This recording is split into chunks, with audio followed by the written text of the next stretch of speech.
On Kincade, Andrew Salciunas. This is Kincade and Salciunas, 97.5 The Fanatic and 97.5thefanatic.com. So the Philadelphia Eagles are in the NFC Championship game for the second time in 3 years. The Philadelphia Eagles are looking to get to the Super Bowl for the second time in 3 years. And yet, they're sometimes talked about like they're an NIT basketball program. It's the weirdest thing, and we're going to try to figure out why today. It is Kincade and Salciunas on a Tuesday morning, 97.5 The Fanatic. This is Kincade and Salciunas. It's been an absolute joy to watch Saquon Barkley. Look at the impact that he has made since the time he got here through the game in that blizzard. That building was wild. This is one step away, folks. It's one step away. From the Super Bowl. From the Super Bowl, guys. Kincade and Salciunas. John Kincade, Andrew Salciunas. 97.5 The Fanatic and 97.5thefanatic.com. A good Tuesday morning, Philadelphia, Andrew Salciunas alongside my man John Kincade. Johnny, good morning. That was quite the tease when you make me laugh. Yeah, thank you. That's great, dude. It is so strange. By the way, I hope everybody stays warm today. It is chilly and will be chilly the next couple of days. So be careful. Make sure some of the snow that melted yesterday probably turned to ice overnight. So be careful. If you are coming down from King of Prussia, just a warning to you. The right lane on the Schuylkill, closest to the cliffs, where it's all coming down, around a quarter of that lane, there are spots where there is black ice. Black ice, yeah. So be careful and just watch your speed. Yeah, there were morons out there this morning. Sorry, that was me. No, you come in the opposite direction, thankfully. All right, so the Eagles are heading to the NFC Championship game. They will be playing Sunday at 3 o'clock. It is the second time in 3 years that the Philadelphia Eagles are playing in the NFC Championship game. It is the second time in 3 years where Jalen Hurts will be the starting quarterback in the NFC Championship game. It is the second time in 3 years where Nick Sirianni would be the head coach of a team in the NFC Championship game. That's a lot of good you're spitting out there. Why, John? I have to ask the question why. Because they're good? No, okay. That's not the question. But yes, they are good.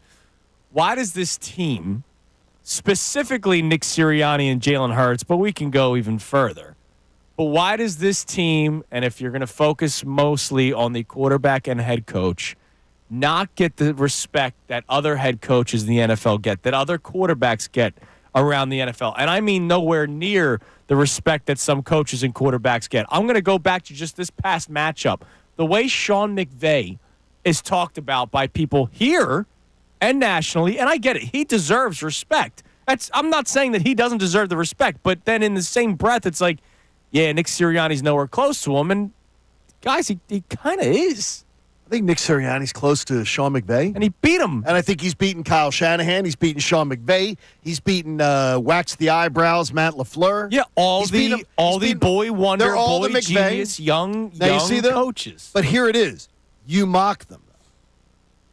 You mock them. You mock McVay. McVay is one of the best modern-day coaches. But whenever you speak of him derisively. Because there are other coaches that get nowhere near the same respect as those guys. And look, Sean McVay deserves respect. Okay. The boy genius tag kind of goes away once you win a Super Bowl. And lost another. Right, but I haven't seen LaFleur win squat. And I get it. He's a good coach. I'm not saying Matt LaFleur is a bad coach, but the way somebody on ESPN or Fox or CBS or the way some people here talk about Matt LaFleur and then talk about Nick Sirianni, the mentality, the energy is completely different. I think the idea is this, is that with Sean McVay, what did we see Sean McVay doing the most critical moment of the game, last play? It was just the close-up. It's Sean McVay with the play sheet. Calling the plays. Andy Reid has his laminated play sheet. Yeah. He's talking on it. Oh, and he's on a platform. Oh, no, I understand. But Sean McVay is of the same caliber of he's in charge. Yeah. He's large and in charge. Yeah, but dude, Dan Campbell gets talked about like he's the greatest thing since sliced bread. He's not calling plays. We're going to find out about what with Dan Campbell. But what Dan Campbell did, though, is Nick Sirianni took over a franchise. Yes, They had a 4-10-1. Yeah. I think it was. But they had a Super Bowl roster. Correct. And they there were certain areas of the team. He took over something. Dan Campbell took over arguably the worst job in the NFL if you want to have a chance and rebuilt it. He gets a little more love. Okay. But it's disrespect. It is. No, I completely agree with you that it's disrespect. But Nick Sirianni walked into a building with a general manager with a pedigree, with an organization with a pedigree, and he reclaimed the decline of Doug Peterson, which I will insist to people was 3 years. It was 9-7, 9-7, 4. You come off a Super Bowl, and I will insist Doug Peterson did less with more of any coach that I've ever seen. Right. Win a Super Bowl, and then honestly, it just went into total decline. So he gets disrespected. I love the consistency of Sirianni. I don't understand the consistency since week 6. No, the consistency of his entire career. Yeah.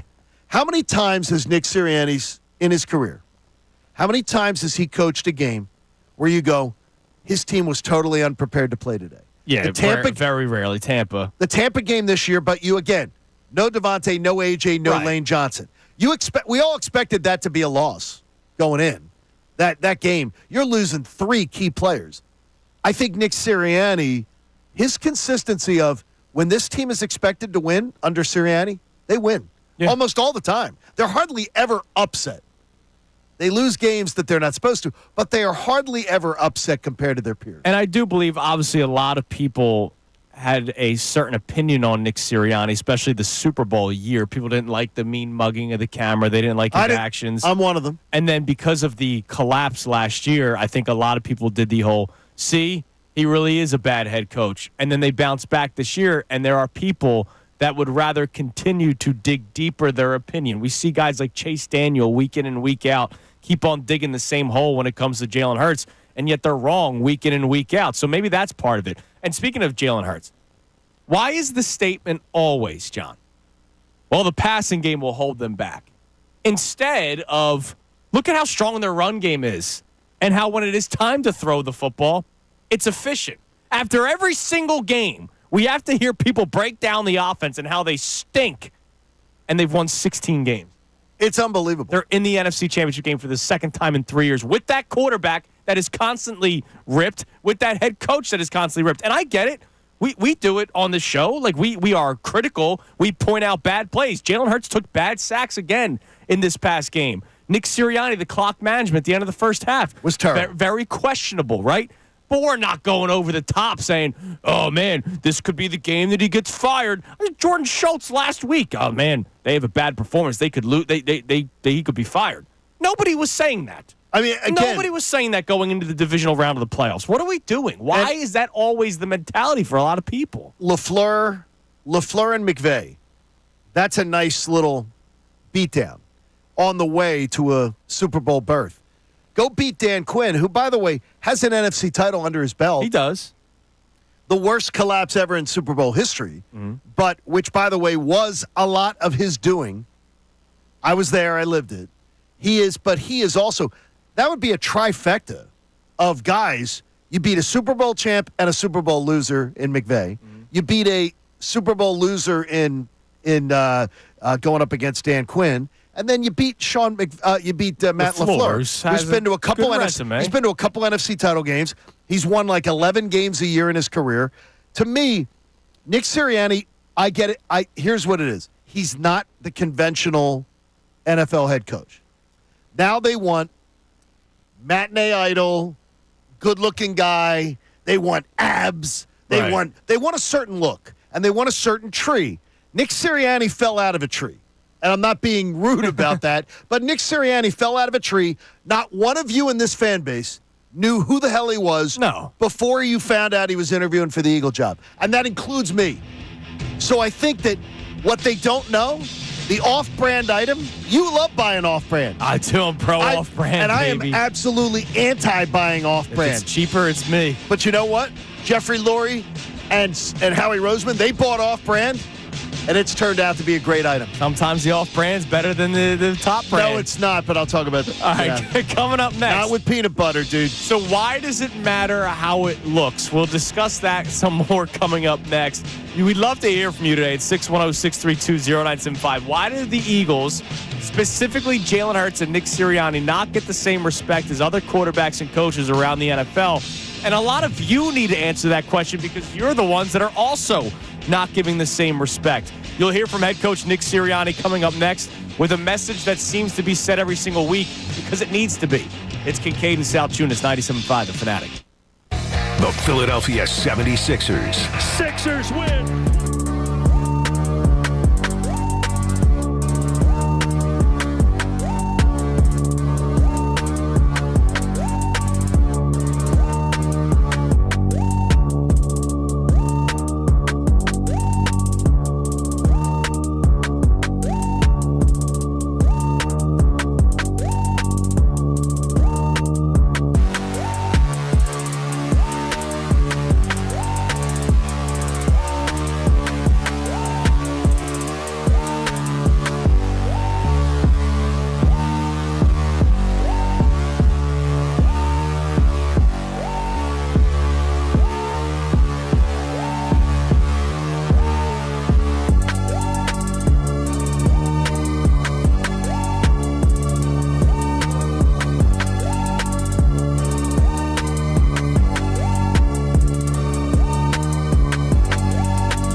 Kincade Salciunas, 97.5 The Fanatic. Real quick shout out to Downingtown.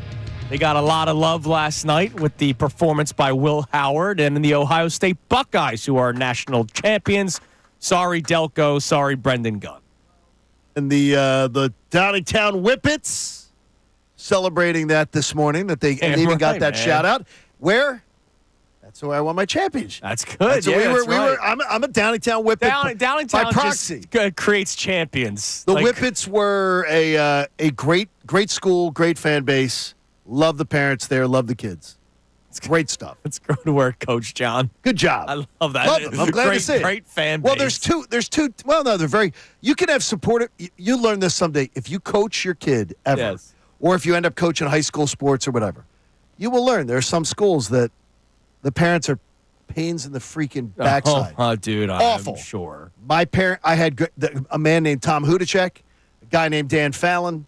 They kept all the parents away, and I had great parents. Mert's parents were at Westchester East. Ah, okay. And Mert got through his first chemo treatment. He's Yes, doing he well. did. He's kicking ass. Damn right he is. All right. So the question of why does it matter how it looks? Here's Nick Sirianni during his Monday press conference yesterday.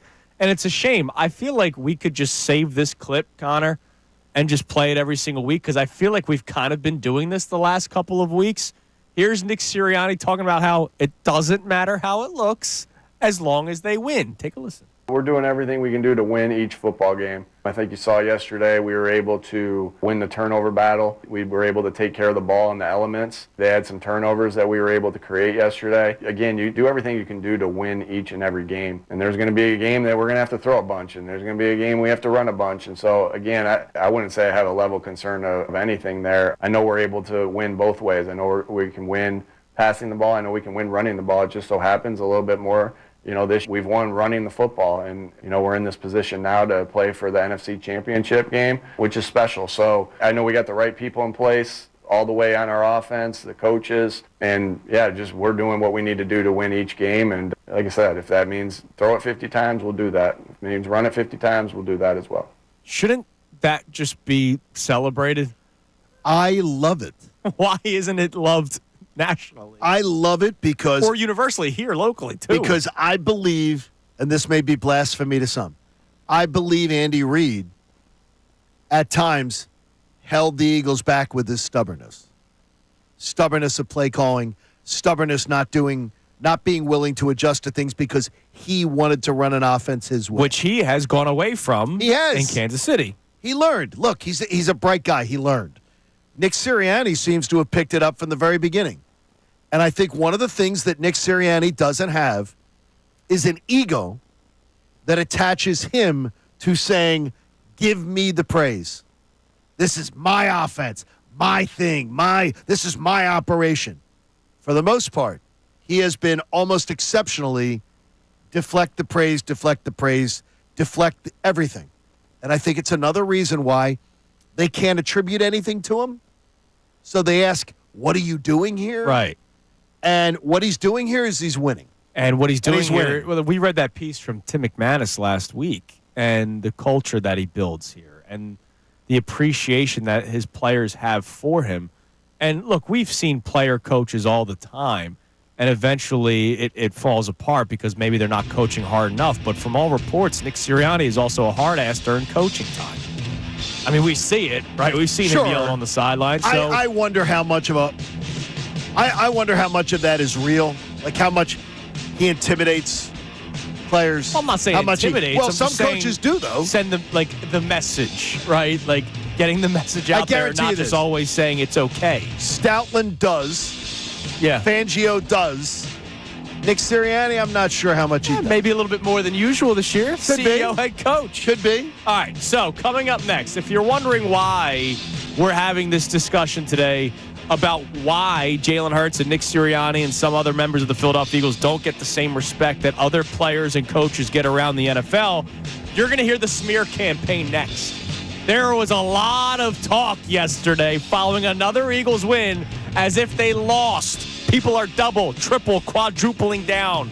You'll hear from some members of the national media next. It is Kincade and Salciunas on a Victory Tuesday, 97.5 The Fanatic.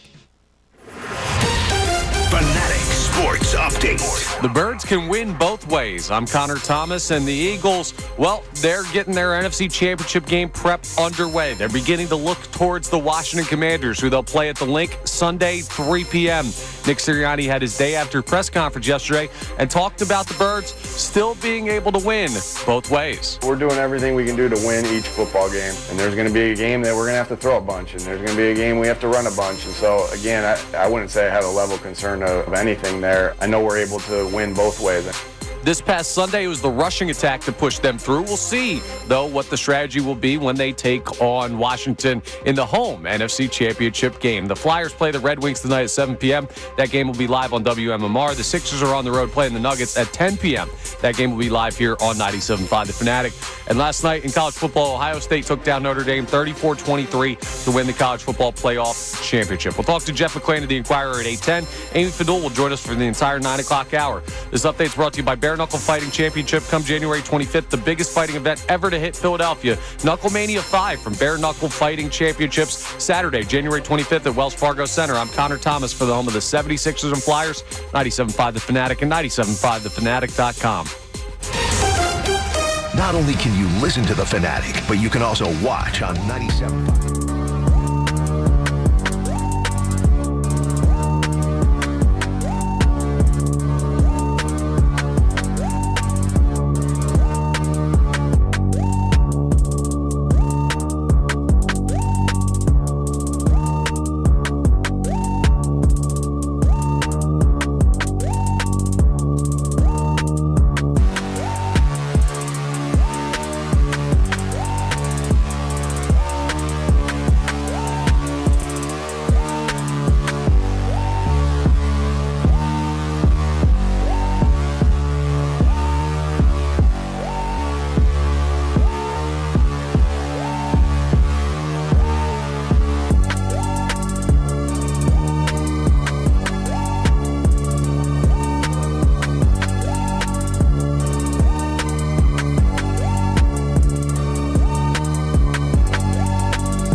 625 on Kincade Salciunas, 97.5 The Fanatic on this Tuesday morning. Amy Fadul is going to be joining us for the entire 9 o'clock hour today, as she does most Tuesdays. Last week she had to do Wednesday. So Tuesday with Amy. Jeff McLane is going to be joining us coming up at 8:10. He wrote an article on how the passing offense needs to look better. We will discuss that coming up later on. But before we get into, I would say, appropriate logical discussion, let's rip some members of the national media who constantly feel the need to come after Jalen Hurts and Nick Sirianni. Now, look, everybody has the right to their opinion. However, it's when it's the same thing week in and week out, and yet they continuously try to bring down the Eagles and Jalen and Sirianni, and yet the Eagles keep on winning. That's why when we opened the show today, I mentioned very clearly that the Eagles are in the NFC Championship game and could be in the Super Bowl for the second time in 3 years. That is an impressive feat for Patrick Mahomes and Andy Reid. I understand that we've just grown kind of accustomed to them always being in it, but let's not ignore the fact that that is very impressive. The Golden State Warriors had one of the best teams in the history of basketball and got to the finals like 2 straight years, 3 straight years. I know people kind of grow accustomed to seeing it, but that is still very impressive. Going through a long season, playing extra games than other teams because you made it so far. I don't care what team you are. If you're in a conference championship twice in 3 years, you deserve the respect that any other team would get. And yet, for some reason, Johnny, this team doesn't get it. I think that sometimes the style doesn't, when something doesn't look like everybody wants it to look, when something looks clunky or something doesn't look, people want to disregard the final score. And Connor, I see you nodding your head. It's really what I think it is. It's like a, what do you call it? Like a beauty. It's almost like you're judging a beauty contest. Oh yeah, people like the style points. Yes, yeah. Exactly. We've been on this all year. Like, the Eagles are doing something different than the mold of the NFL currently. And when you do something different than the mold, people are going to question it till it works. And working but my question is winning a Super Bowl. My question is, do we not remember what the team was 2 years ago? And I'm not saying you. I'm saying the national media. Like, 2 years ago, yeah, the divisional round and conference championship games, Jalen Hurts didn't have to throw for all that much because they didn't need to. They were up big. But it's not like their team was built on run first. Jalen Hurts was throwing for over 300 yards seemingly almost every single week that year. Like, we've seen it happen. It's not like this is the first time ever that we've seen an Eagles team with Jalen Hurts in the NFC Championship game. And it's not like we haven't seen him throw the ball en route to a 13-win season just 2 years ago. So, yeah, this year I get what you're saying, Connor, but let's not act like this team hasn't already done it the way that the league typically does it. Just 2 years ago. Yes, but we don't forget that because we talk about the Philadelphia Eagles 24/7, 365. But not everyone in the national media is going to remember that. Not everyone is going to make that comparison. How can you not remember the Super Bowl team for 2 years Because you ago? talk about a billion things a day. And the other thing is what separates those two seasons is one of the most embarrassing collapses in the history of the NFL, which makes people question what they saw in 2022. Yeah, look, you're right.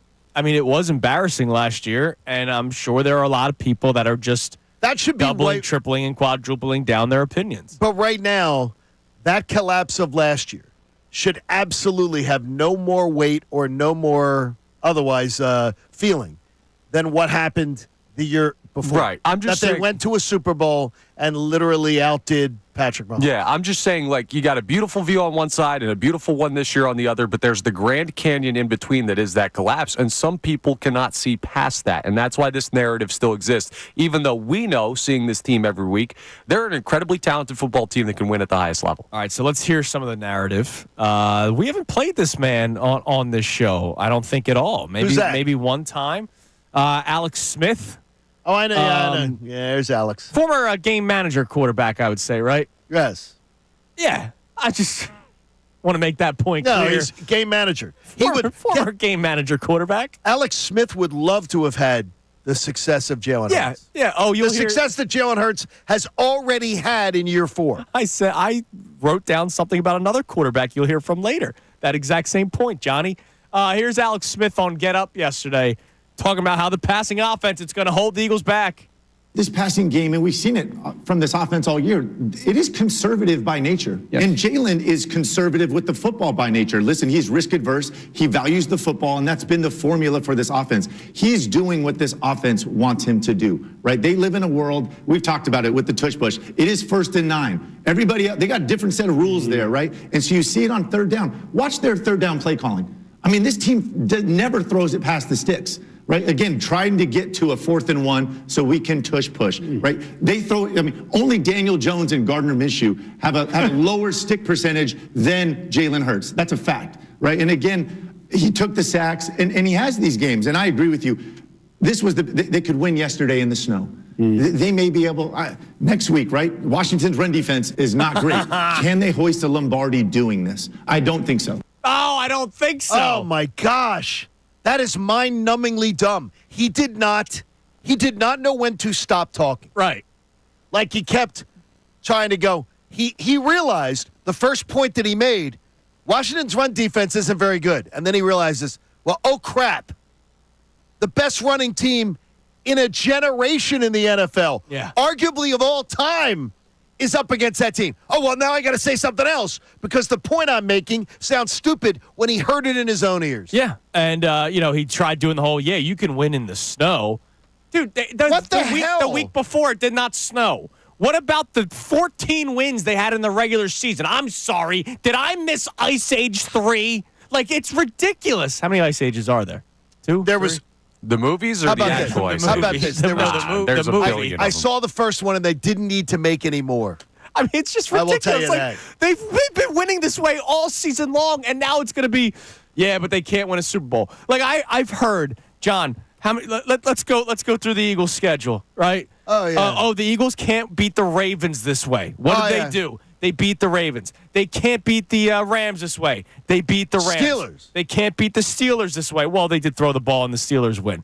They can't beat the Bengals this way because Joe Burrow is going to be thrown all over the place, and the Eagles won't be able to run the ball successfully. They ran the ball successfully. They can't beat the Packers this way. They can't beat the Rams this way. And yet all they do is keep on winning. What they don't talk about, and it's something that is fascinating in this whole dialogue to me, is the national media that goes on and underestimates the Eagles. What they fail to talk about, when did they start talking about the Eagles' defense? They don't. And what the Eagles' defense did to Joe Burrow, and what the Eagles' defense did to Russell Wilson, what the Eagles' defense did to Lamar Jackson, what it did to Matthew Stafford, what it did to Jordan Love twice. Give me a break. Why are we not talking about the Eagles' defense? It's absolutely stupid to me that every discussion seems to be about what the offense can't do when it's what the defense absolutely can do. And we've talked about this on the show before. You can also have a perfect marriage of offense to defense. You can. Your offense, if it's ticking off 8 minutes on drives, that gives your defense time to breathe. Don't you wish that maybe Saquon Barkley didn't score on the very first play from the line of scrimmage in the fourth quarter because the defense was kind of gassed at that point? And you're not going to take away Saquon from scoring, but you knew that drive would have been like a 6 or 7 minute long drive, and then the defense that gets after quarterbacks and relies on just a very few amount of pass rushers is going to be able to get to the quarterback. So it's a perfect marriage between this Eagles offense and this Eagles defense, and yet that's never mentioned. And, of course, why would it be mentioned by this man? He was on with Kay Adams on her show on the FanDuel Network. By the way, Kay is all commandered up, by the way. And she's been all eagled up. No, she's enemy of the state. So now she's flipped. Now she is definitely worth watching, but she is an enemy of the state right now. Well, enemy of the state for the long time. She had on as a guest yesterday, Chris Sims. Oh, really? This is one of the dumbest things that anybody in the media can say. And, Chris, I hope you see this clip. This is a stupid opinion to have because I can make the case in any game, in any sport, baseball, basketball, hockey, that this opinion is dumb. Take a listen. They got to play better. And listen, some of their struggles in their pass game, I don't put them all on him. They're a little too simple with what they do in their pass game schematically. That's one of their big issues altogether. And as you saw yesterday with some of these long touchdown runs, they can run the ball on anybody. It doesn't matter how many people you put in the box. It's one of the greatest offensive lines in the history of football, what we see in Philadelphia. And they can win a lot of games the way they're winning right now and the way he's playing. I'm just saying if they want to maybe win this weekend or have to play the Chiefs in the Super Bowl, the passing game, the offense we saw, and again, not all Jalen Hurts, but what we saw yesterday, that will not get it done. They will not win the Super Bowl if that's the passing game we see, or even this week against the Commanders. So wait a minute. Hold on. I'm sorry, because I just need to make it clear because it was very dumb. It was not in that clip. Right.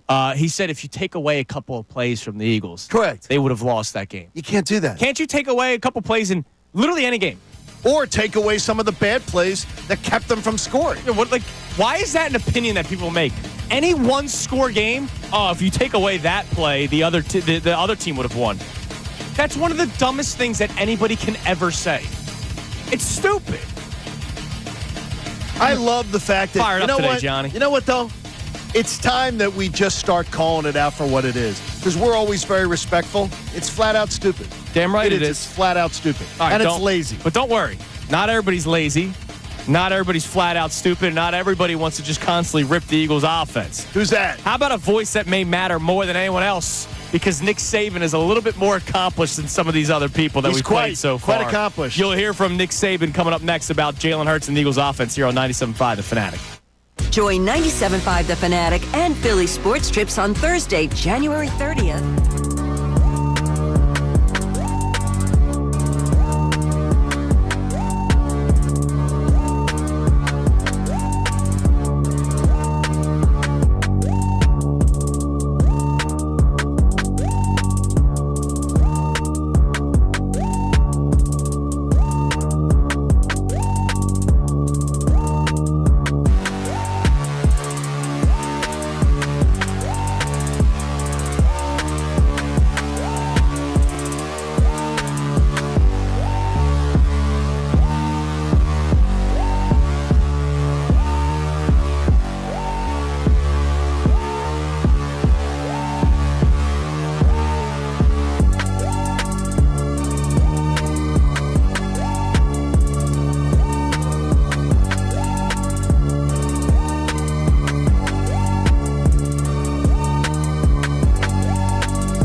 There will be more national media members that you will hear over the course of the show as the smear campaign continues against Jalen Hurts, Nick Sirianni, and the passing offense, and how it stinks and how it needs to get better in order to win a Super Bowl.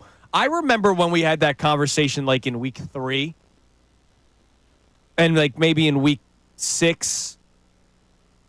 They're heading to the NFC Championship game, John. And so you may say you would prefer the passing offense to look better, but you can't then just write off at the same time that they've done this successfully through 17 regular season games in which they won 14 of them, and now 2 playoff wins.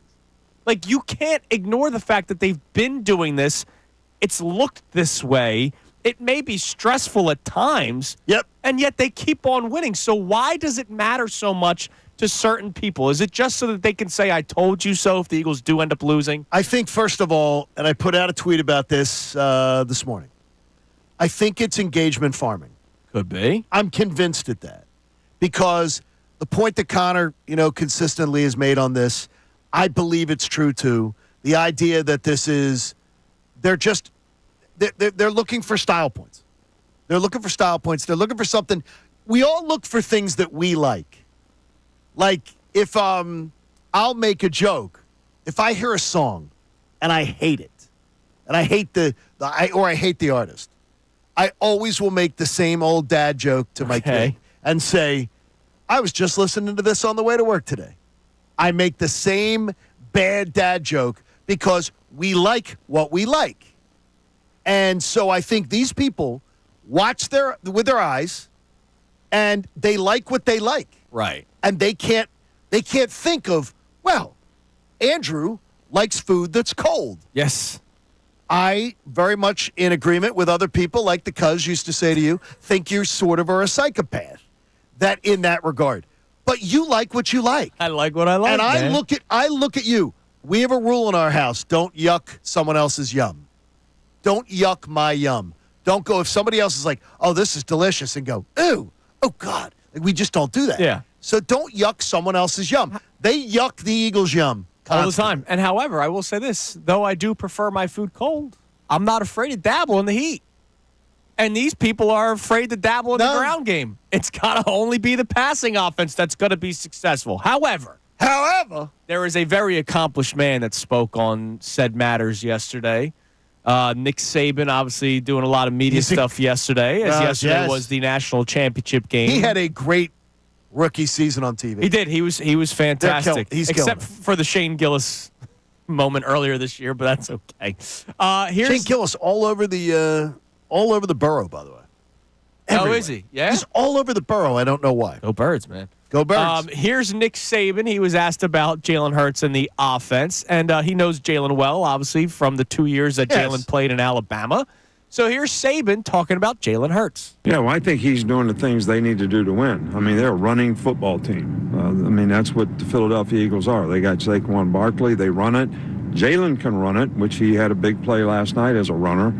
So you got to make people defend that, and then you got to throw the ball effectively enough in play-action game. And I think Jalen is a good enough passer to do all those things. I think the one thing, and this is any athletic quarterback and every one of them, and when Jalen was with us, we would have team and 7-on-7. And I would say, you cannot run. You cannot scramble. You have to throw the ball on time. And because these guys are so athletic, they see the rush coming and they think they can scramble and get out of it. And a couple of those sacks that he took last night, he took them because in normal circumstances, no snow, no bad knee, all that, he probably would have been able to escape and get away and make a play. And he's done that so much in his career, it's hard to tell a guy, hey, don't do that. But I was trying to train him to become a better on-time passer, by not allowing him to do it in practice. And I think he improved in that regard, but he's still a great athlete, and those guys are going to make plays, and you can't take that away from him. Thank you, Nick Saban. I think he just sums it up. And if you're going to argue with it, you're arguing with the best college coach ever. Yeah, the multi-champion. And a guy who is described, by the way, Jalen Hurts, as he told us on Buck and Kincade back in the day, this is the greatest teammate I've ever seen Yeah. at the time. And he described him as he's the greatest teammate. I've never seen anybody be a better teammate than Jalen Hurts. So he admires him for his work ethic, admires him for his attitude and what he brings to the table. But a lot of people aren't seeing it. No. They don't see it. Now, I will say, to Nick Saban's point when he talked about the sacks, look, Jalen took bad sacks. He did. So I can't fully agree with the incredible head coach, historic head coach, and Nick Saban. The sacks that Jalen Hurts took on Sunday were bad. At least but he the said, two. though, he said he took some bad sacks. But he said normally he would be able to get away from it. Right. And I think, honestly, if he wasn't right after being knocked out, Yeah. would Jalen Hurts not have? When have we ever seen Jalen Hurts take a safety? Seriously, he would have last year in no, the but play- I mean, last yeah, but year I in the mean, playoffs. that game was off the charts gone. He's trying to. He normally would have taken off with that ball, and at least gotten to the 2-yard line, 3-yard line, sensed it coming. Right. It was a stupid play call, and then it was exemplified even more by his inability to move at the moment. And you know what's funny? Like I wish that some people could have logical discussion, right? Like sometimes if you say something critical here, a lot of people go over the top with their defense of certain players. And then, of course, you see how the national media, it's literally a smear campaign against them. You know what a logical discussion would be? Like if we just sat down and talked actual football and it didn't have to be hot takes and it didn't have to be this, that, or anything else. Okay. Yeah, am I a little concerned that if Jalen's mobility is affected on Sunday and he's going to have to really stand tall more because he does make plays once the pocket collapses and he's on the move, either running or throwing downfield and finding guys. Am I a little concerned if his mobility is affected so much that he can barely move and you're going to have to be in the pistol formation the entire game? Yeah, sure. I think that's a logical conversation to have. But instead it's, no, this offense stinks. They're never going to win anything.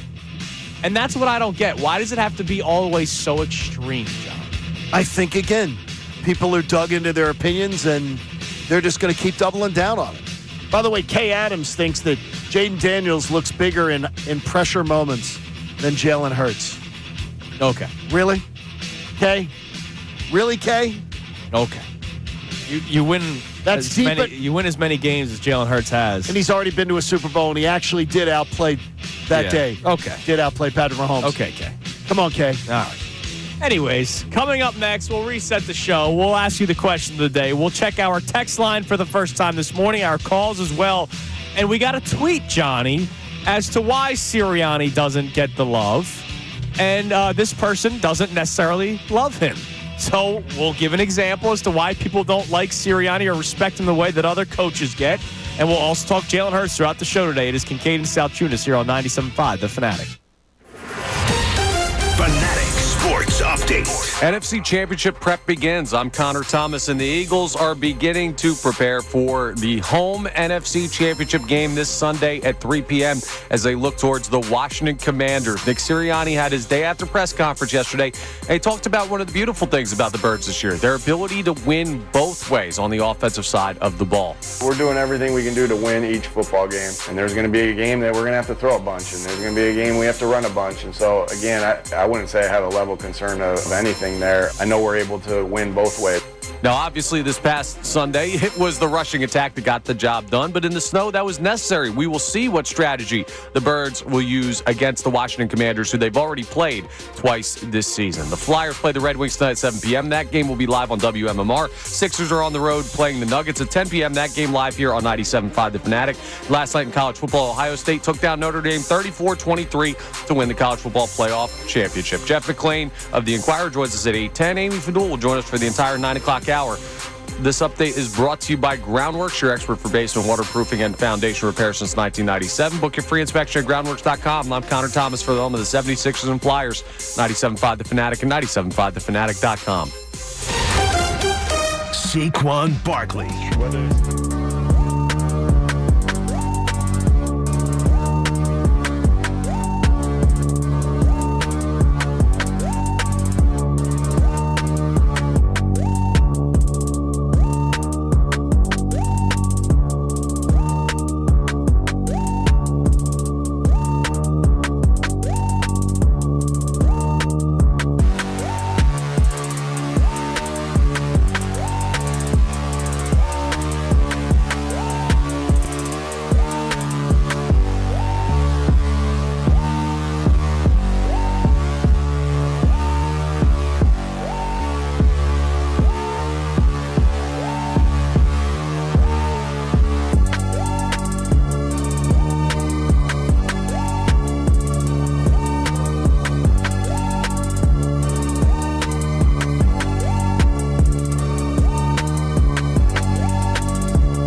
Kincade Salciunas, 97.5 The Fanatic.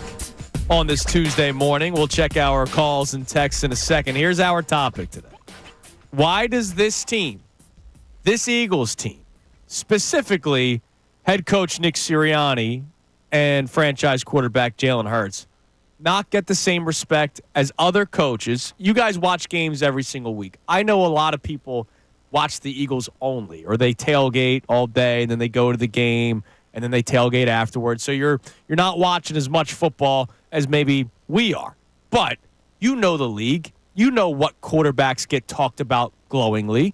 You know what coaches get talked about glowingly. And you know that Nick Sirianni and Jalen Hurts are not talked about the same way by many people within the media here locally and, of course, nationally. Why is that the case? We'd love to hear from you at 610-632-0975 and whether or not how it looks, if it really matters to you. Would love to hear from you. Now, we got a tweet from Ronnie Lott guy, so not Ronnie Lott. So he lost, this guy must have lost part of his index finger. Yes, that's right. Ronnie Lott had his index finger, the tip, cut off. That's right. Now, Ronnie Lott, in fairness for the tweet, is a 49ers fan and a Penn State fan, so not sure how What's that about? works. Okay. However, Brendan Gunn, who does a great job posting all our videos on Twitter that, from the YouTube feed that Haley runs, put out the question of why they don't get the respect. Okay. And this guy says, because we've seen Sirianni's character, screaming at fans like a child, watching Hurts shush him. Big Dom babysits him to shut up. He always needs two coordinators. Wow. A lot of teams do that. Hurts only throws 15 to 20 times a game and has looked dazed when forced to do more. Barkley is MVP behind the number one offensive line. Okay, that last sentence, fine. I don't disagree with him. I think those are great reasons why people would look at a guy and go, he's a bit of a clown show. Nick Sirianni's done it to himself. Like, the mean mugging for the camera, people are like, oh, it's no big deal. It's nothing. Players hated it. Players talked about it from other teams. Mm-hmm. Other fans hate it. Media hates it. Saquon has straight up said, when I was on the other sideline, I didn't like Nick Sirianni. So that's one thing. We already know that's a thing. I always say is, like, do you see other coaches act like him? No, you don't. No. So, I mean, I don't disagree with Ronnie Lott guy at all. Like, now, the Hurts one is weird. Now, the he Hurts, looks dazed when he's forced to do more. Then it gets there, it's stupid. What does that mean? He outdueled Patrick Mahomes in a Super Bowl on the biggest stage. So you please, unless you just want everybody to have the amnesia that you have, that's ridiculous. Yeah. That's where it was going along, and I'm going, check, check, check, because I believe Nick Sirianni's been his own worst enemy. Yeah, he's dug his own hole. If he had this resume without acting like a child at times, acting like a petulant child, acting like like some guy with the rival high school, taunting the fans and everything, that kind of stuff, that what he did at Indianapolis, what he did when he beat the Chiefs in Kansas City. I hear you now, Chiefs fans. Yeah. I mean, that kind of stuff works against you, and I get it. And but my question is, like, he's still a successful head coach. Right? So why is he not? He absolutely is. Like, when people do talk about him, they don't talk about him like the other coaches. Now, maybe you're saying it. Maybe you're right. It's all about the sheet in front of you, the play chart. Oh, yeah. The head coaches that are. You saw the biggest moment of the game, the biggest moment the other day. Watch it.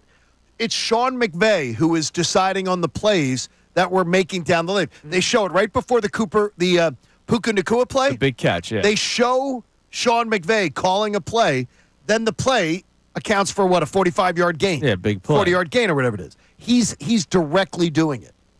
Nick's not. Well, what is he doing now? He's going to the Super Bowl, I think. No, I'm saying, what is Sean McVay doing? No, I understand. He's going on wait. You can't do that. You cannot do that the same. Who do you think did the better? Whose team looked better coached on Sunday? The Eagles. Really? I disagree with you. I think after the first matchup, you saw how lopsided these two teams were. And I think that the Rams had a much better plan for the Eagles on Sunday, reacting to the first loss, than the Eagles had for the Rams. The Eagles dominated the Rams' defensive front dominated them. blew them off the ball, made them look like fools the first matchup. It was over by the first possession of the second half. The other day, that went down to the final possession. The Eagles' offensive line was played to maybe a draw.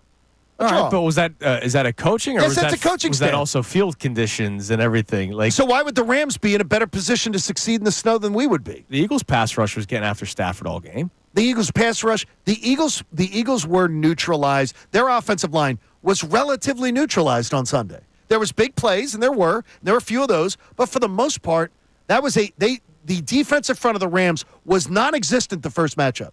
Non-existent. They toyed with them. And then in those conditions or whatever it is, I think they had a better plan. Hurts was still 15 of 20. Like, okay. And Saquon ran for 205. I know, I absolutely got it. But it was do you think the offensive line had a good day? I don't think they had a great day. I think but no. I didn't say that. I didn't ask if you thought. I think they still had a decent day. Yeah. No, I think they had it was a draw.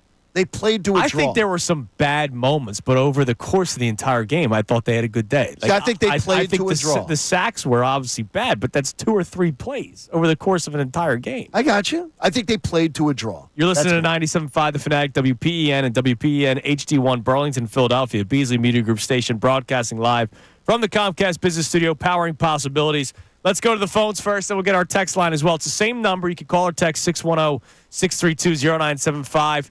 When you hear the discussion about Sirianni and Jalen Hurts, you know they're not getting the same respect as a lot of other coaches and quarterbacks. Why is that?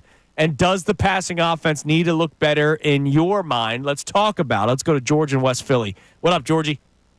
Hey, how y'all doing? Hi, George. Good, man. How are you? Good. I agree with Ronnie Lott for the most part. I think they don't get the respect, mainly more so because of the offense. You can't have that much talent around you and not use it to your advantage. They are using it. They have the greatest running said, back in the NFL. They use it all the time. You also have great receivers and a very talented quarterback that can make passes. We haven't seen that Super Bowl Hurts against Mahomes. You have not needed to, right? Like, you haven't needed to. But why wouldn't you? Why wouldn't you? We also said if he has to stand tall in the game where he's unable to be mobile, we have a concern. A concern, because that takes away the factor that he has with his legs. I'm not saying they will lose the game, but part of the prolific offense that this team has is because of his mobility. You think so? You think it's just because of his mobility? I'm not saying just because. I'm saying the offense, right? If you are a defense, you have to be ready for that RPO scheme. Jalen Hurts will either keep it and run, or he will give it to Saquon Barkley. And because of the threat of Hurts' running, you can't just key in on Saquon Barkley. And because of Jalen Hurts' threat to run, you can't just always have double coverage on A.J. Brown, Devontae Smith. So, yes, his mobility is a big factor as to why this offense is so successful. If Matt Stafford was the quarterback of the Eagles, Saquon Barkley probably rushes for 1,200, 1,300. Yeah, it's a different offense. It's a different offense. And I think the receivers have more yardage.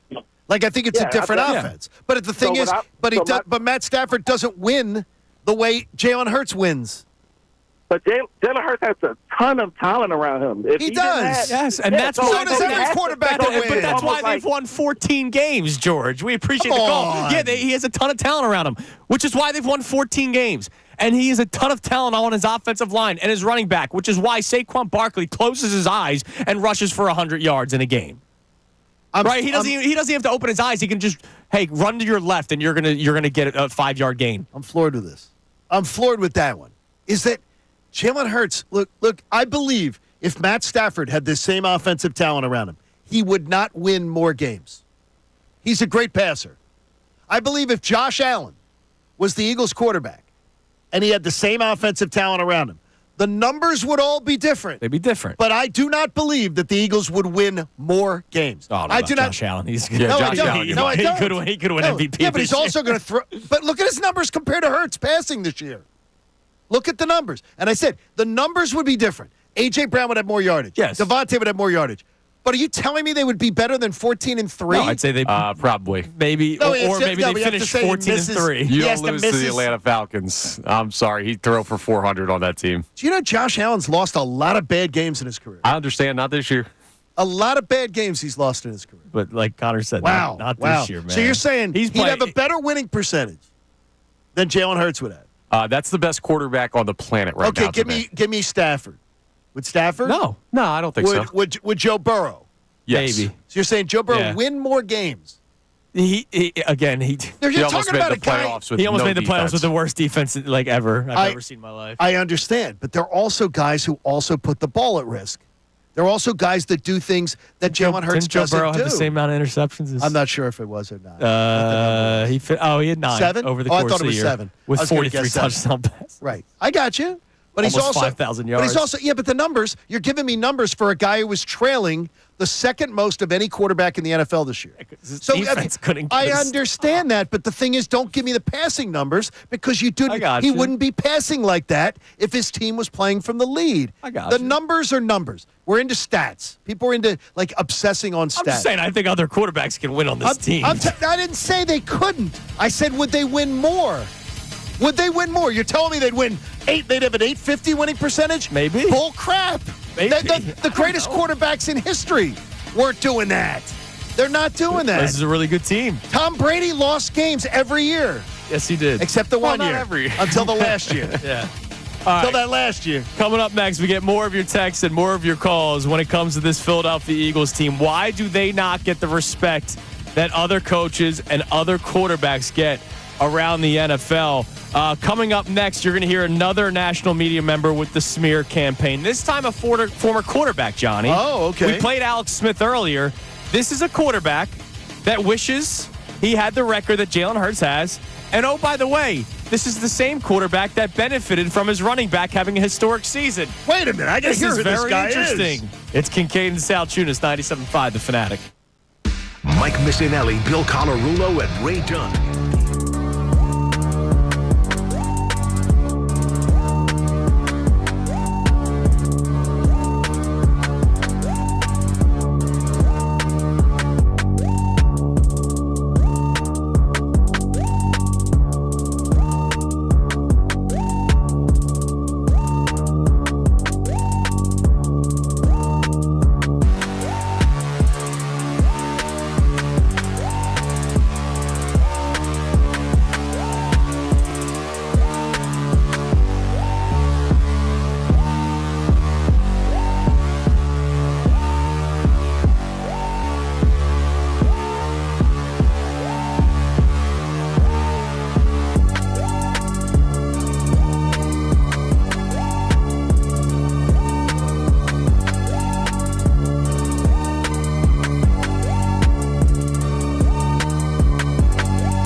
is 7-Eleven, Johnny, here on Kincade Salciunas. I prefer Wawa. 97.5 The Fanatic. About to play another quote or another clip for you from the national media. A tweet from Patrick about why Jalen Hurts and Nick Sirianni do not get the same respect that other coaches and quarterbacks get around the NFL. And he says it's because Philly fans themselves do not respect their coach nor their quarterback. He continues to say that Philly media and radio are loud and negative with a grumpy fan base that demand perfection. That's why the national media picks up where y'all start and spread it nationally. That's why. Now, he's responding to a video of us speaking glowingly of Jalen Hurts and Nick Sirianni. So I find that ironic, but that's okay. Why would you respond with that?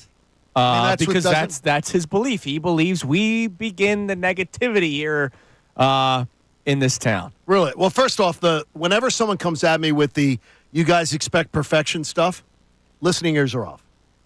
Because never once have we come in here and said they didn't play a perfect game.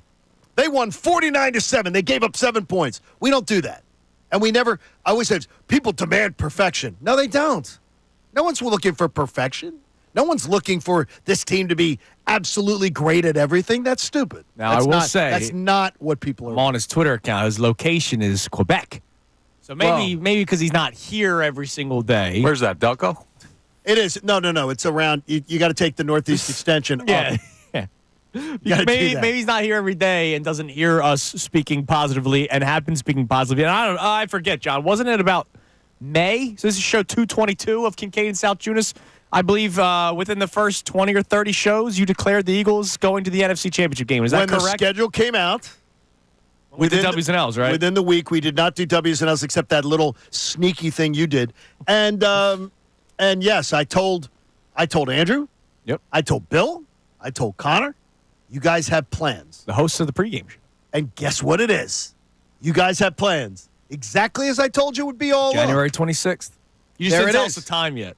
I haven't told. Well, it's noon. You're on noon to 3. Because we made plans for the day. Now, you guys are on noon to 3? Connor and I are going to brunch. So you got to be ready. That's why. I'd love to. Yeah, we're missing the pregame show because of brunch. 9 to 3. You're on 12 to 3. 12 to 3, yep. There All it right. is. The latest member of the national media, and as I mentioned, former quarterback. And Really? I find this somewhat funny. Okay. Being who it is. Here's Matt Hasselbeck. What? He was on Elizabeth's husband? I don't know. Wait, yes. I don't know. You don't know who Elizabeth Hasselbeck is? No, I do not. No. Name sounds familiar, but I don't know. I know Matt Hasselbeck from the Seahawks. Like, You guys are such kids. Elizabeth was on one of the earliest seasons of Survivor. And then, well, wait a minute.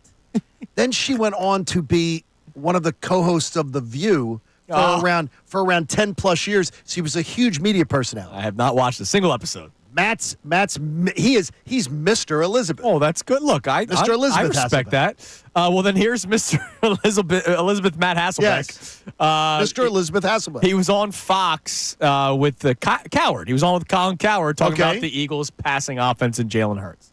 Well, I do think he is the leader, and I think he's got a great leadership style. He doesn't care about leading in stats, in terms of the passing game, but I think they got to be better. They got to be better in the passing game. I'll just flat out say it. The quarterback that they're playing is amazing as a runner and is amazing as a thrower.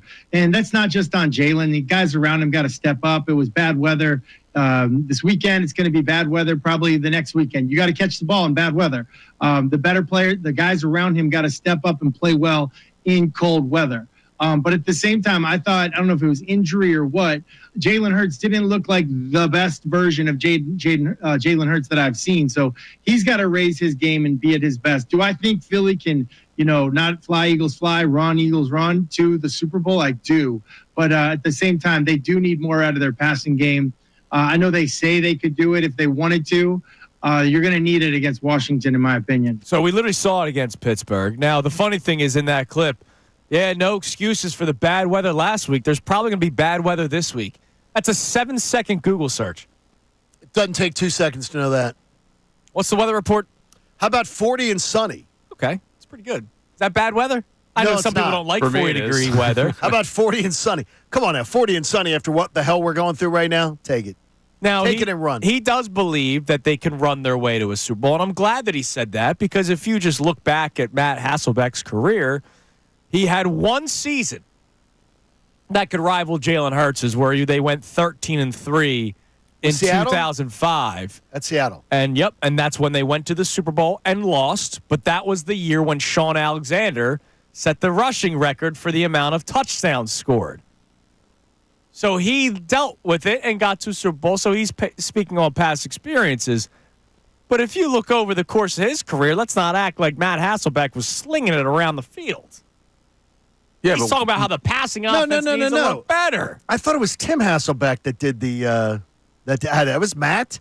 You see, it's because I'm surprised Matt has this opinion. Yeah, Matt Hasselbeck was the quarterback of the Seahawks when they. Okay, I'm surprised because I'm wrong because Tim Hasselbeck is the one. So I'm wrong on this one. Tim Hasselbeck is the one married to Elizabeth. But what I'm saying to you is that both of them being analysts, I'm surprised he has this mentality. I'm not remotely. When did he retire? When did he play? Like, listen, he may look at it like this is what I did, but in the modern NFL, this is different. And guess what? When the Eagles win the Super Bowl this year, these narratives die because you change the way that you can win a championship in the modern NFL for the first time in like a decade. But until you do that, these narratives are going to exist. Trendsetters. So you're saying, Connor, it's like sort of like we always say, like the copycat league? Yeah, this is the proof of concept season. And some people are not going to believe in it until they see it work. I think you need to put your headsets down. You're seeing it working every week. You will not make a better cogent point all week long. That will be the best cogent point that Connor makes all week long. Have a nice week, everybody. It was fantastic. But the thing Connor, is, that was great. When you make me think, Connor, I'm just totally impressed. But they do it every single week. Is my question. Connor doesn't. But you're talking about the people. The Eagles, like, I get what you're saying, Connor. They need to see it first, but like, and they're in the NFC Championship game. That alone tells you that they can do it. Connor, that's a fantastic point. I will say this now. You getting to the NFC Championship game this way already proves that you can get far in the playoffs. It already proves it. Just winning the Super Bowl doesn't have to be the mark to prove if something works or not. Yes, it does. Let's not play that game in the city of Philadelphia. I'll play that game right now. They've already proved that they can win this way by getting to the freaking NFC Championship game. It's ridiculous. If people are going to say it's a proof of concept in Washington, that Jaden Daniels is already, he's already imprinted with the scarlet letter of greatness. Yeah. Come on. All right, coming up next, we'll try to talk this out, whether or not the passing game needs to be better. Connor told us that our text line is very much in agreement with the national media members that we have played today. All right, could be a contentious next segment, Johnny. It is Kincade and Salciunas here on 97.5 The Fanatic. Fanatic Sports Update. Balancing out the offense. I'm Connor Thomas, and the Eagles have gotten their NFC Championship game preparations underway as they look forward towards a matchup with the Washington Commanders. Nick Sirianni had his day after press conference yesterday, and he talked about the balance on the Birds offense and how, well, with the postseason going on, you're going to have to win both ways. We're doing everything we can do to win each football game. And there's going to be a game that we're going to have to throw a bunch. And there's going to be a game we have to run a bunch. And so, again, I wouldn't say I have a level concern of anything there. I know we're able to win both ways. And that's just playoff football. You have to be able to get a lot of things done. The Eagles, so far, so good. This past Sunday, it was the rushing attack that pushed them through. We'll see what the strategy will be against the Commanders. Sunday, 3 p.m., Lincoln Financial Field with a trip to New Orleans on the line. Flyers play the Red Wings tonight at 7 p.m. That game will be live on WMMR. Sixers are on the road playing the Nuggets at 10. That game here on 97.5 The Fanatic. Ohio State took down Notre Dame 34-23 to win the college football playoff championship last night. Jeff McLane of the Inquirer will join us at 8:10. Amy Padul for the entire 9 o'clock hour. This update's brought to you by Gary Barbera. Is Gary Barbera the best? Boy, I guess Brandon Graham and Coach Nick pick Barbera Jeeps because they're extra cheap during divisional week. Gary Barbera is making the playoffs pay off. Now that's a boom shakalaka. Go Birds. I'm Connor Thomas for the home of the 76ers and Flyers. 97.5 The Fanatic and 97.5thefanatic.com. Head coach Nick Sirianni on the Birds 20.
Salciunas, 97.5, The Fanatic. We will check our text line in a second, Johnny. You know Sam Wilson? Yes. Sam Stafford Wilson. Yep. Used to work here at the station. Sam put out a great tweet yesterday. Do you know what date the NFC title game is on Sunday? January 26th. I've known that because you told me that Yes. for months. It's 126. Hurts and Saquon. I think that's kismet. Do you know what else people have noticed? What's that? Do you know whose birthdays are on the Super Bowl date? Whose birthday is? Saquon Barkley. Are you kidding me? And Cooper DeJean. And what? Okay, I'm loving this. They're February 9th babies. Are they really? You know what yesterday was? The start of NFC Championship game week? January 20th. Nick Foles' birthday. How about that? Oh, it was? There It's you our go. year, boys. So I'm telling you. I mean, you can say that probably every single year. Yeah. I like that, though. But that's okay. Look, feels good. I'm looking for any bit of a sign. Yeah, nothing wrong with I'm that. in favor of it, man. Look, the Matt Stafford at the end there remind me just like Matt Ryan and Julio Jones. Same end zone. Both Matts. Right? Both Matts. When I watched it, that's what I was feeling. Like yesterday, I went back and watched. Same side of the field. He rolled to his right. It seemed the same. Yeah. It seemed the It same. was the exact same, man. That's awesome. The only thing that's different is this team runs first. And now I'm very yet excited. That is, for some reason, a bad thing for a lot of people. Yes, yeah, it's bad. So let's go on the text line, Connor, because you said there are a lot of people that are upset. What? Because I said there are some. Some are upset, I'm sorry, but a lot of people are in agreement with the national talking heads that are just spewing hate. And smear campaigns against the Philadelphia Eagles. What do we got? All right, our first text here, no name on this one, but they say, guys, you have to understand the national media's mindset. Yes, the Eagles are a great team, but a lot of stuff is going their way. Very few injuries, playing the 6 and 7 seed both at home to go to the big game and avoiding Detroit. So while they respect them, they also may look at it as they have caught some breaks in this postseason All right, sometimes run. breaks happen. Look, I fully feel comfortable saying the Eagles are not winning the Super Bowl if the Rams beat the Falcons and if the Saints beat the Vikings back in 2017. And I would agree. I feel completely comfortable saying they would not have won that Super Bowl. They wouldn't have gotten to the Super Bowl, I should say. Yeah, things sometimes have to go your way. Breaks happen. It happens every single year in football. Yep. That breaks happen. The only breaks in the AFC that's not happening, it's 1 and 2, right? It's the Chiefs and Bills in the AFC Championship game. But breaks happen every single year. Like, we talk about Stafford and McVay all the time, right? Mm-hmm. How often do we talk about Stafford and McVay and how they deserve respect because they won a Super Bowl? Were they not the 4 seed? When they won the Super Bowl, they were a 4. Yeah, did things probably not go their way to get to a Super Bowl as a 4 seed? It happens. Here's what I'd say to you, too. The texter there says, well, it's the path that they're taking. Really? Then how come more national media members pick the upset? Every week. Both weeks. Yeah. So if that's the case, if it's such an easy path, why would more of the national experts? Last week, Fox, 6 of their 8, CBS, it was a majority picked against the Eagles. So if it's an easy path, why are people keep picking against the Eagles? Right, exactly. That's a good point, Johnny. It's counter to that point completely. And look, it's not the Eagles' fault that the Lions choked. Do you think they choked or just got beaten? Yeah. I think they just got beat, but let's face it, they got beaten by the better team. 8.5-point favorites in that game. I don't think they choked. They situationally choked. They didn't choke over the course of that game, but what they had in front of them. Yeah. They should have won that football You mean game, the opportunity? but they didn't. The opportunity, they didn't, yes. All right, then I will ask you both by that. And it's something probably for later in the week. Are the Eagles chokers if they don't go to the Super Bowl? 100%. Yes. They should win this football game. Yes. Okay, so you are saying, no, I'm just saying to you, you guys are both of that belief. Yeah. Because I know you guys to be of integrity. So I'm saying to you, you both have that feeling and you're willing to articulate. It would be a colossal disappointment if they lose on Sunday. It would be huge. Yeah, I wanted Washington in the wild card round. Yeah. You're getting them at home in the NFC Championship game. Right, exactly. If you lose this game, I lose my mind. Yeah, exactly. I think you're right, and I admire both of your that you're a lot of putting out admiring there. coming from John today. Right? No, I admire. respect I this. think Connor's honestly. I think Connor's had his best effort of 2025. Hell yeah. Every time he opens the mic, he's like spewing gold. Take the rest all of the year downhill off. from here, baby. All right, what else we got, Connor? All right, we have a check-in from Josh in Westchester. Says people criticize Jalen and his play because he's on a $50 million contract, but is playing like a game manager QB. If he was on the veteran minimum or on someone like Baker Mayfield's contract, people wouldn't critique him so hard in the national media. But all Jalen does is win. So who really cares if you're an Eagles fan? I will say this to the $50 million contract thing. I believe there are 9 quarterbacks that made at least $50 million this year. And Jalen's the only one active in the right? in the NFC. Is Josh Allen? No, in the NFL. It's AAV. So okay. Dak Prescott is out. 1. Yeah. Trevor Lawrence is 2. Joe Burrow 3. He's out. Jordan Love, they knocked him out. Yeah. Tua 5. Yeah. Jared Goff 6. Justin Herbert 7. Yeah. Lamar Jackson 8. Jalen Hurts 9th.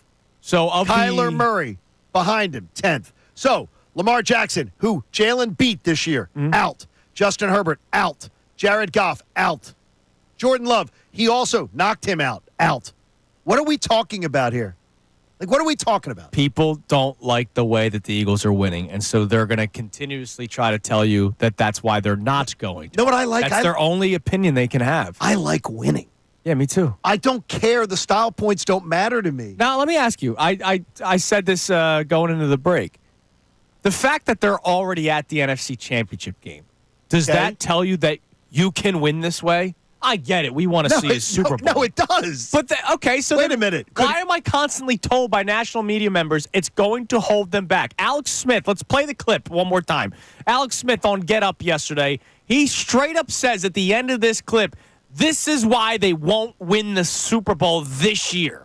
This passing game, and we've seen it from this offense all year, it is conservative by nature. Yep. And Jalen is conservative with the football by nature. Listen, he's risk adverse. He values the football, and that's been the formula for this offense. He's doing what this offense wants him to do, right? They live in a world, we've talked about it with the tush push. It is 1st and 9. Everybody else, they got a different set of rules there, right? And so you see it on 3rd down. Watch their 3rd down play calling. I mean, this team never throws it past the sticks. Right? Again, trying to get to a 4th and 1 so we can tush push, right? They throw, only Daniel Jones and Gardner Minshew have a lower stick percentage than Jalen Hurts. That's a fact, right? And again, he took the sacks and he has these games. And I agree with you. This was they could win yesterday in the snow. They may be able, next week, right? Washington's run defense is not great. Can they hoist a Lombardi doing this? I don't think so. I don't think so is what he says at the end there. Can I ask you this? Could the Bills beat the Chiefs this year, right? Yes, they could. Okay. So the Bills beat the Chiefs. And the Ravens stuff the Chiefs by the Ravens stuffed the Bills. The Bills by like 20 points, right? Yeah. I mean, it was a big win. So we already know that the Eagles have taken care of the Ravens and shut them down to be nothing. We already know the Eagles can play with the Chiefs. They beat them in Arrowhead last year. They beat them. They should have beaten them in the Super Bowl. I still will insist that. They didn't, and good credit to them. Yes, the Eagles can win the way that they're playing. Yeah. The Eagles can win a Super Bowl the way that they're playing. It is the dumbest argument that I've heard. They're in the NFC Championship game. So if you're in the NFC Championship game, you have a chance of winning. You have a chance to win the Super Bowl. You had a chance to win. It's like my argument with people about the Sixers.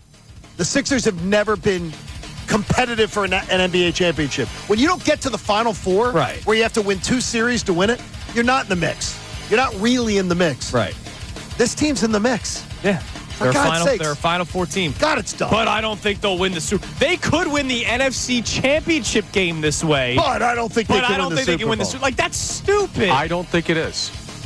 Wow. All right, you can explain yourself next. Wow, Connor, you've been on a great run.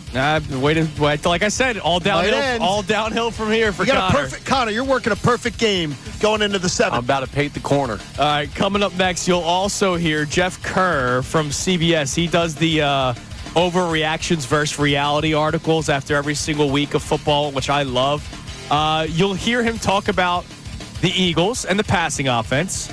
You'll hear him talk about the Commanders and their chances to winning a playoff game as soon as this weekend. And, of course, historic running backs. It's Kincade and Salciunas here on 97.5 The Fanatic. Tyrone Johnson, Ricky Vitalico, and Silvana Kelleher. The best show ever.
Fadul will be on with us. We always love having Amy in for the hour. It's a lot of fun. Always fun. And we'll talk to our man Jeff McLane coming up at 8:10. Now, before I get to this Jeff Kerr article on CBS, which I always love that he does this week in and week out following a week of football, Connor, your chance to potentially ruin your case of having a good day, talking about the passing offense and how it needs to look better and all this kind of stuff and how they can win an NFC championship game this way, but they can't win a Super Bowl this way, which is what Alex Smith said, which I believe is dumb.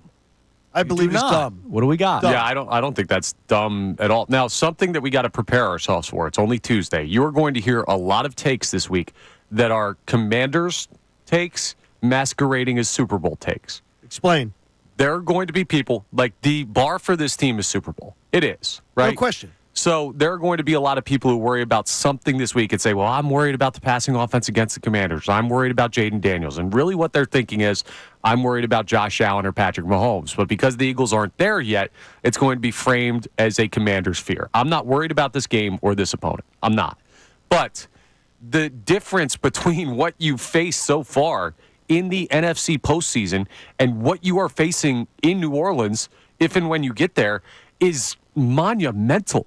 You're going to tell me any of these quarterbacks that the Eagles have played so far in the postseason hold a candle to Patrick Mahomes or Josh Allen? Because they don't. And that's why the game plan, expecting something potentially different when you do get to the Super Bowl, is a fair thing to worry about. Why can't I expect Josh Allen to perform in the playoffs like he has many, many times? Subpar. Yeah. He's had a great loss to the Chiefs. Yep. I don't think he had a great game at all the other night. I don't think so either. And why can't why can't the number one ranked defense why would the number one ranked again? defense make him look very ordinary in the playoffs, which teams have done over and over again? Absolutely could. But here's what you're going to be facing if you get to New Orleans. You're going to be either facing a Josh Allen, an MVP caliber Josh Allen that just knocked off the Chiefs in Arrowhead and exercised all the demons that he's faced his entire career. Okay. Or you're going to be facing Patrick Mahomes, the devil magic god of the NFL, who is going to be fighting for a three-peat in front of Taylor Swift and everybody else who has like the strings to whatever script they're running. Yeah, Chiefs offense is averaging around like 20 points a game. Yeah, but did you see what Travis Kelce did against the Texans? He did nothing. Guess what? The Texans are nothing like the Eagles. No, I look at that and go, the Texans, first of all, prove over and over again that they're not ready for prime time. Right. They have a quarterback who consistently turns the ball over. Totally fair. So I don't look at them and say they're like us, and they don't have the rushing attack the Eagles. No, it's not that the Texans are like the Eagles. It's that the Chiefs did some stuff against the Texans that they hadn't done all year against any opponent, because when they get to the postseason, it's different. Okay. And I'm not like scared of these teams, but they sounds it a little. I'm not saying you are, because I don't believe you are. But it sounds it by the way you're framing. But that's also a different conversation. Your respect for the Chiefs. That's a different conversation. We get to that. What I don't get is Alex Smith saying you can win an NFC championship game. That means you can go from week 1 through 18 of the regular season, rounds wild card and divisional and NFC championship game, playing a specific style of football. And that one specific style of football is good enough to get you 14 wins in the regular season. But you can't win the last one. But you can't win the last. Like that. That's such a dumb take. That is what I can't understand why somebody would say that. Dude, I've been on this train forever. Every time you've heard me talk on the air, it's just like eventually waiting for you at the end of the line is either a Mahomes or a Lamar Jackson or a Josh Allen. Lamar Jackson, I've seen the movie. You've seen I saw them hold him to 12. And Lamar and Derrick Henry accounted for 12 points until the final minute of the game. And that's why he's out. And that's why they're not advancing. Whoever comes out of that side of the bracket will be playing at their best and uber confident. And that's what you have waiting for you. So I want to see as much as I can in the arsenal of the Eagles before they get there. And I think they win either way, because I think the talent of this team is the best of any remaining team. But anyone who says, hey, I'm worried about, I kind of need to see more, I want to see more. They could beat Washington, but they can't beat Kansas City. That's a big jump. Yeah, I know, but they've been saying this all year. They keep saying it. And they're going to until you win it all. But it's the same song and dance. It's just a different national media member week in and week out. They keep changing it. They keep moving the goalposts. And guess when they can't? When you walk out of there with a Lombardi. That's why the Super Bowl's the bar. The thing is, at this point, Josh Allen, and it's great. Josh Allen's a great player. Josh Allen has pooped his pants, peed himself more than he's been great when he's been faced with a big stage. The other night, he was outplayed by Lamar Jackson on his home field with everything going for him. So I'm tired of this, well, Josh is so great. Look at the stats. His stats passing this year, extremely comparable to Hurts, who has many more weapons. But he doesn't have Saquon, which affect that. I mean, Josh Allen is honestly, Josh Allen to me is Bigfoot. He's Bigfoot. I keep hearing he is tall. He probably does have big feet. I keep hearing what he is, but I've never really seen it with my eyes. I've seen it. I've seen it in September and October, but I don't see Bigfoot when there's snow on the ground. I don't see Bigfoot. He's nowhere to be found. That's not the guy, because he certainly wasn't on Sunday night. If you're ripping Hurts today, and you're going to tell me you're worried about Josh Allen, you didn't watch the AFC Divisional Playoff game. You didn't watch it. And you know what? We can celebrate both quarterbacks. Correct. That's the point. That's one of my biggest issues with sports conversations for a lot of people, especially these screaming head shows. It's, hey, let's try to uplift one guy, but I have to completely bring down the other. You know what this Sunday's game is for me? I can't wait to watch this Eagles team go up against a high-rising Jaden Daniels. I don't have to rip Jaden Daniels. I don't have to tear down Jaden Daniels to try to prove a point that the Eagles are going to win this football game. But that's what a lot of people do. And why do we want to rip Jaden Daniels? He's been freaking amazing. Yeah. Real quick, didn't know this. What's that? I just saw a tweet from Pro Football Talk. More birthdays? No, but yesterday was Jeremiah Trotter's birthday, the father. Dad. And so another sign, maybe, who knows. How about Honey Buns, Hank Fraley? He was the offensive line coach for the Lions, so he clearly did a good job with that offensive line in Detroit. He completed his second interview for the Seahawks offensive coordinator job. Well, I wonder if he'll be up for the offensive coordinator job in Detroit. Hank Fraley. They just lost. I didn't know he was some offensive mind. That's awesome. I'm not sure he is, but we'll see. I mean, second interview is a second interview. I got you. Honey Buns, man. Brian Johnson's got a lot of interviews, too. Just didn't have 2 creams, 1 sugar. He'll be back this week. Oh, yeah. He's back this week. He'll be there this week. I saw another tweet of the thing is, he knows where the Dunkin' Donuts is, which is good for Brian. I saw another tweet about, this was from a Commanders fan. They let him walk and look at what he's been able to accomplish with Jaden Daniels, as if it's not Cliff Kingsbury. You mean Cliff Kingsbury, who absolutely coaches up quarterbacks? And are you kidding me? Would you stop it? It makes me laugh. Brian Johnson is not telling Cliff Kingsbury, hey, Cliff, no. I know you want to do it this way. Do it this way. Now let's run our 17th bubble screen today. No, Cliff is saying, I don't like the glazed donut with the chocolate. I don't think Cliff Kingsbury's a donut guy. You know, because he's too much into posing in the mirror. Dude, there's no way he's a donut guy. Posing in the mirror. All right, coming up next, I'll get to this Jeff Kerr article. So, Jeff Kerr, here were the 3 topics of note that we'll discuss coming up next in the Overreaction versus Reality column that he does every week. Eagles can't win Super Bowl with Hurts throwing for less than 150 yards a game. The Commanders can beat the Eagles in Philadelphia. Jalen Carter saved the Eagles' season. I can't wait to hear reality? This. What's overreaction? We'll go through those next here on the show and with you. You can climb in at 610-632-0975. Why do Nick Sirianni and Jalen Hurts not get the respect, anywhere near the respect that other coaches and quarterbacks get around the NFL when all these two guys do is win? No matter what? We'd love to hear from you. 610-632-0975. It's a good dad joke. Yeah. It's Kincade and Salciunas. A couple of white dads here on 97.5 The Fanatic. Fanatic Sports Update. Sirianni showing confidence. I'm Connor Thomas, and the Eagles are preparing for their NFC Championship game matchup with the Washington Commanders. Nick Sirianni had his day after press conference yesterday, and he talked about the confidence that he has in the Eagles offense, not just win on the ground, but win in any way that they need to. We're doing everything we can do to win each football game, and there's going to be a game that we're going to have to throw a bunch, and there's going to be a game we have to run a bunch. And so, again, I wouldn't say I have a level concern of anything there. I know we're able to win both ways. Well, they might have to prove that this Sunday. Last week, it was the rushing attack that pushed them through against the Rams. But we'll see what the strategy will be needed against the Commanders. 3 p.m. Lincoln Financial Field, the game time for the NFC Championship game. The Flyers play the Red Wings tonight at 7 p.m. That game will be live on WMMR. Sixers on the road playing the Nuggets at 10 p.m. That game here on the Fanatic. Ohio State took down Notre Dame 34-23 to win the college football playoff championship last night. We'll talk to Jeff McLane of the Inquirer at 8:10. Amy Fadul for the entire 9 o'clock hour. This update is brought to you by Cordell & Cordell, a domestic litigation firm. Is a partner you can count on. Call 866-323-7529 or visit CordellCordell.com. I'm Connor Thomas for the home of the 76ers and Flyers, 97.5 The Fanatic and 97.5thefanatic.com. Vacation? Business trip? Don't worry. You can still hear all your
on Kincade Salciunas, 97.5 The Fanatic. We have today's headlines with Connor Thomas coming up right around 8 o'clock. But let's go through these topics that Jeff Kerr wrote about on CBS.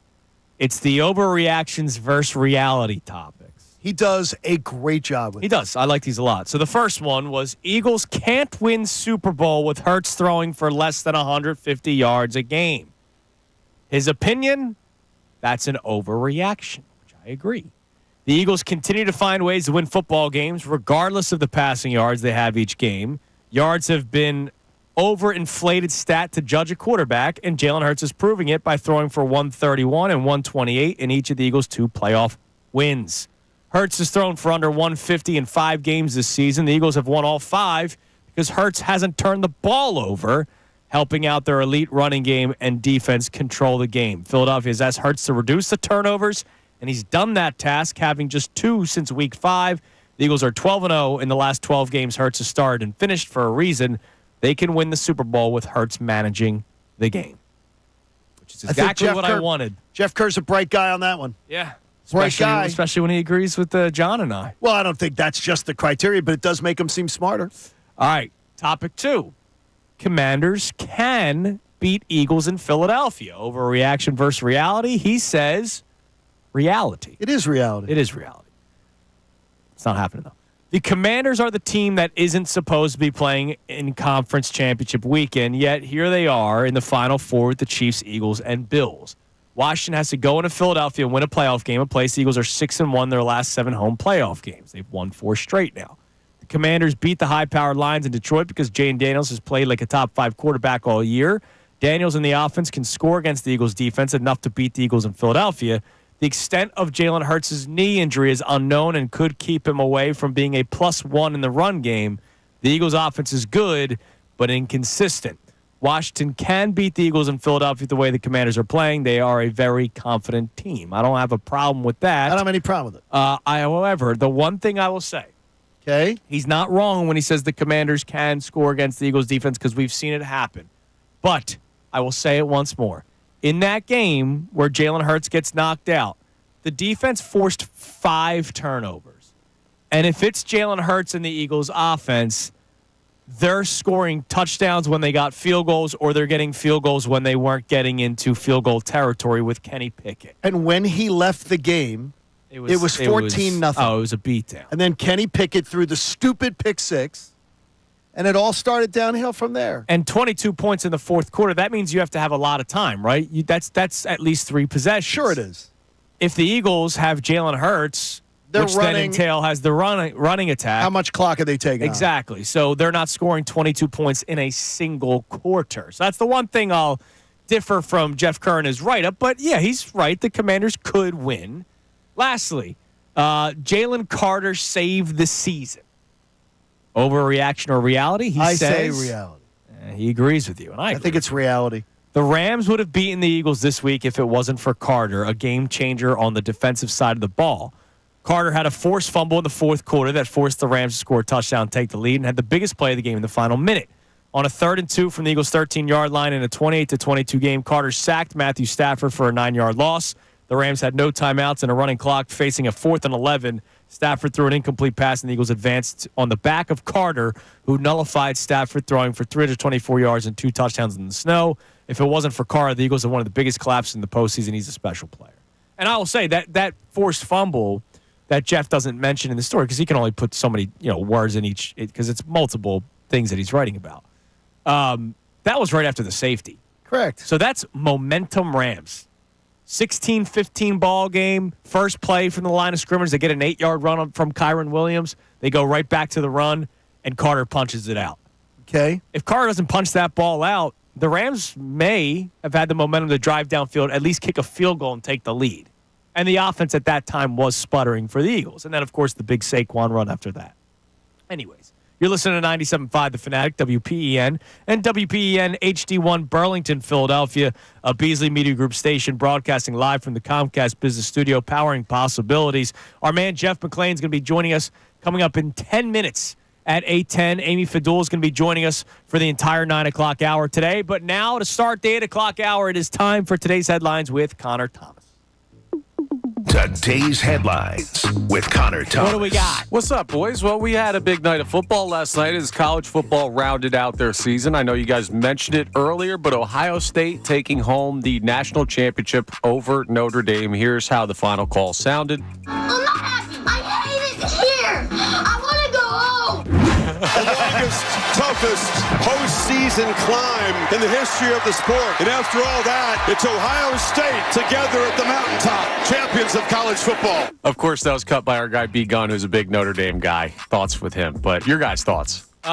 Look, good game. I did not think it was really going to be that much of a sweat down the stretch, and maybe it's because I had absolutely no rooting interest in it. I know Notre Dame made it a one-score game, but Ohio State goes, all right, we need points. We'll get it. And they got it. I didn't watch. You didn't watch? I said I wasn't going to watch. I watched a little. I watched a little, but I watched literally out of the corner of my eye. But I worked on some other stuff, and no. It turned into a sneaky, okay game. I never thought Ohio State was going to lose that game. No, I mean, and they were 8.5-point favorites, but I don't know. I think you got some good football out of the college football playoff structure this year. And look, there's some retooling that needs to be done. Well, yeah, that absolutely needs to happen. Like the opening drive for Notre Dame, 10-minute long drive. They did exactly what they should have done. They score 7. It's 7-0 after the first quarter. They did exactly what they needed to do to start a game. And then Ohio State said, all right, let's put up 21 in the second and shut you down. You know. That's just the flex in the muscles. That's why they're national champs. Some programs are just better than others. They are. They're just better. And that's why you have lopsided games sometimes in national championships. Coach Freeman, though, is a rising star. Yeah, hell yeah, he is. That was a great first He's year. He's a rising star. First done a great job. Year? No. He's longer than first that. full year. He was interim last year, I was believe. He interim? Yeah, last he took year? over as interim last year. Yeah. I believe. No, really? Year three. Yeah, it's year 3. I was going to say. No, you're right. But he's a tremendous. Because he took over for the fake Southern guy. Yeah, isn't that great? Yeah, of He is course. a tremendous young coach. Brian Kelly, right? No, what's his name? What the hell is Yes, that? Brian Kelly. He goes down to LSU also, and he's saying, family. That was one of the funniest things in the world. Guy's got 0% Southern in him, and all of a sudden he's got an accent after 2 days. It's ridiculous. All right, well, shout out Brian Kelly. We'll move on. Speaking of good programs and bad programs, Ben Johnson has made the flip. So the Bears have now hired Ben Johnson, former Lions offensive coordinator. And Johnny was telling us before the show, people in Detroit are treating Ben Johnson like a enemy of the state. Benedict Arnold. I had an exchange with my buddy Mark Ryan, who does radio up there in Detroit. And they are treating him as if he is enemy of the state. Well, it hadn't been 48 hours since they lost, and he goes to a division rival. And they say because of the fact he owed something to the Lions and to their head coach to not go to the Bears. Why? That's what I said. Yeah, no, he didn't. No, he doesn't. It's his chance to pick the best job he wants, just like Dan Campbell picked the best job that was available to him. Was that the best job? That was available to Dan Campbell? Yeah, because nobody No. Was the Bears' job the best job for Ben Johnson? That's what Ben Johnson said. I'm sure the Caleb Williams factor is why he would say that was the best job for him. He sees Caleb Williams and he thinks he can win with him. A high ceiling quarterback. We'll see just how high that ceiling could be, because I know you're down on Caleb Williams, but let's see with a real coach like Ben Johnson. He can be a lot better, I can promise you that. He could be. With this guy. All right, we'll round out with this, something we started the show with. Why does this team, specifically Nick Sirianni and Jalen Hurts, but we can go even further, but why does this team, and if you're going to focus mostly on the quarterback and head coach, not get the respect that other head coaches in the NFL get, that other quarterbacks get around the NFL? Yeah, I mean, it's just as simple of they've been close, but they haven't been there. And there are a lot of, here's the thing that's weird for this conversation, right? There are a lot of quarterbacks in the NFL because of the Mahomes thing that have been close and not been there.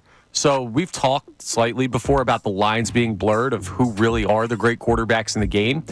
And that's when the style points start to matter for guys that have not won a Super Bowl. Guys like Josh Allen, guys like Lamar Jackson, guys like Joe Burrow, guys that you've seen get close but not some at the mountaintop. Style points matter because you don't have the rings to set them apart from each other because Mahomes has all of them. So I think that's part of the conversation too. Okay, and I think that's a fair conversation to have. It is. It's just when I hear they can't win this way when they're in the NFC Championship game, and the favorites to win the NFC Championship game. They're the favorites to win the Super Bowl. I find that odd. Like, they are the betting favorite right now to win the Super Bowl. By the way, it is true. They would be 1-point underdog and 1.5-point underdogs opening line in the Super Bowl if they make it. Okay. So right now Basically they're a considered, pick'em. because Vegas believes they have the best chance to get there out of the Bills and the Chiefs. Yep, that makes sense. So that's why they're doing that. And by the way, I love Sherelle Parker, as to say, the mayor. Love her. Dude. Didn't make headlines today, but you got to know how to spell Eagles. ELGL. Got to know how to spell. We will get that, and we will play that a little bit later on. I the love show. the mayor. I love her energy and love what she's been doing, but come on, mayor. Something else that didn't make headlines. I'm not afraid to rip them. I love them to death. What's that? Bryce Harper is the biggest front runner my God. in the freaking world. Now, What wait is a- he doing at the game last night? Because of his wait a minute. His wife was an athlete at Ohio State. Yeah, dude, he's been an okay. Ohio State guy But- literally his whole time. But No, no, that's not true. No, it's not. That's not true. That's not true. Dude, ever since I've seen Bryce Harper as a pro athlete, I know he roots you've for seen Ohio him, State. You've seen him since his wife. He rocks Volunteers gear all the time. Exactly. His Tennessee Volunteers Yeah, dude. gear. Does? I've seen him in Tennessee Volunteers gear. All the time. All the time. I've seen I stuff. always thought of him as an Ohio State All guy. remember- of a sudden, he's a Preds fan. And remember, he's a Dallas. I know he lives down there, a but Predators fan, Yeah, Dallas come Cowboys. on. Dallas Cowboys fan. Remember, Yeah.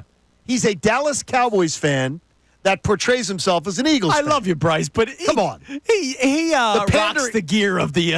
And look, and it's like the the good high-end, nice gear. Oh, it's Ohio State. Look, I've seen him in the volunteer stuff. You can Google search it. Oh, sorry. Only Tennessee baseball, Brendan Gunn tells us. Oh, yes. And Brendan Gunn would know, being the Villanova yes. basketball So, fan, slow down Notre Dame football One fan. second. So when the national media is against us against all odds, it's what the hell's wrong with them. But when our own players root for our team, it's why the hell are you rooting for our team? You got come on. He's not rooting for our he's rooting team. for Ohio State. He's That's rooting what the for Ohio point, State. that's the point I'm making. Wearing the Eagle stuff, saying "Go Birds," saying he's faking I an don't Eagles have fan as a problem. Cowboys I don't have fan. a problem of it. My gosh. You pander to me, Bryce. But Pander, you don't have pander. to pander to Ohio State.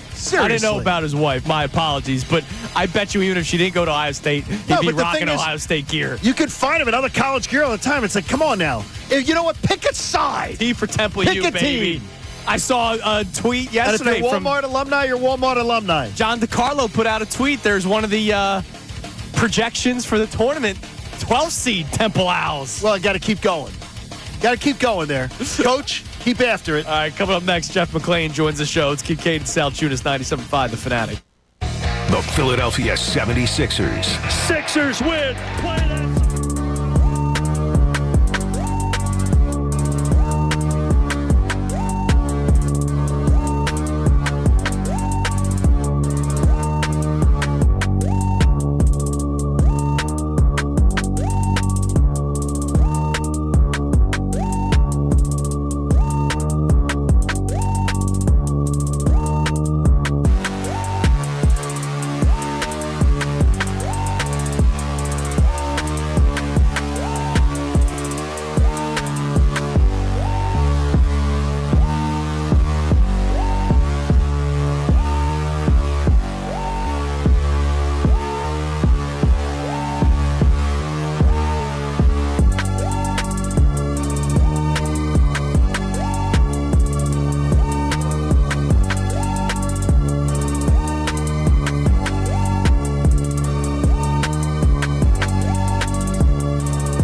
driving on Kincade Salciunas, 97.5 The Fanatic. I prefer Wawa. Oh, it's 8:11. Wrong hour. We're awaiting our man Jeff McLane. Make sure you experience the new look of Inquirer Sports, where fans can read, watch, and listen to their favorite reporters and columnists. Just go to inquirer.com/sports. I've seen Jeff doing some of this stuff in the press box. Well, you see him every some of his great insights and everything. He is he's one of the, I got to tell you, he's one of the written word guys who I think has really mastered the podcasting thing. Oh, absolutely. Very the fact that I'll constantly go and look at it, that says a lot. Check out that podcast, Uncovering the Birds, and of course, read all his work on the Inquirer, now on the Comcast Business Hotline, where every day business is a big day. Let Comcast Business help you move forward with what's next. Our man Jeff McLane. Jeffrey, good morning. Good morning, Andrew and John. How are you guys doing? We are Doing good. well. We, as radio hosts, are celebrating a win for the Eagles heading to the NFC Championship game. Obviously, you as a reporter, there's no celebration, but let's talk about the Eagles' win from this past Sunday. I do want you to tell your story first, and I know that you are a great journalist and you don't like being a part of the story. I know that. But what was that experience like for you covering a game like that, very reminiscent to the Snow Bowl back in 2013? Oh, just in terms of the snow? Yeah, a little bit. That one was much more dramatic. Obviously, it's a lot more snow, and just the way it happened, because I don't think they were expecting anywhere near that amount of snow, and the fact that it was just kind of like a snow bomb.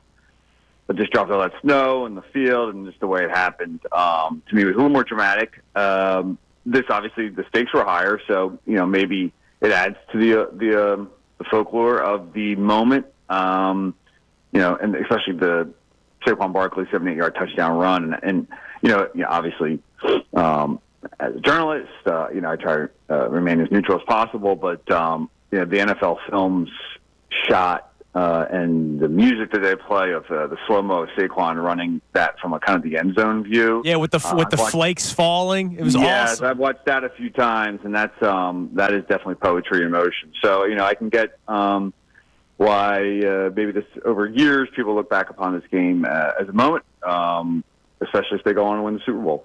I'm going to ask you, Jeff, as far as the weather and the issue of the weather in that game.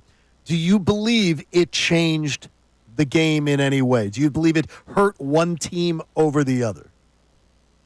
No, I don't think so. In the first half, it wasn't really much of a factor, right? Although, I think A.J. Brown and Jalen Hurts were two of the guys that probably, more than anybody we spoke to, or at least I spoke to, that said it factored into the passing game. The Rams probably should have thrown a little more early, but I don't think that really had much to do with the weather. In the second half, you saw down the stretch there, Stafford was able to sling it.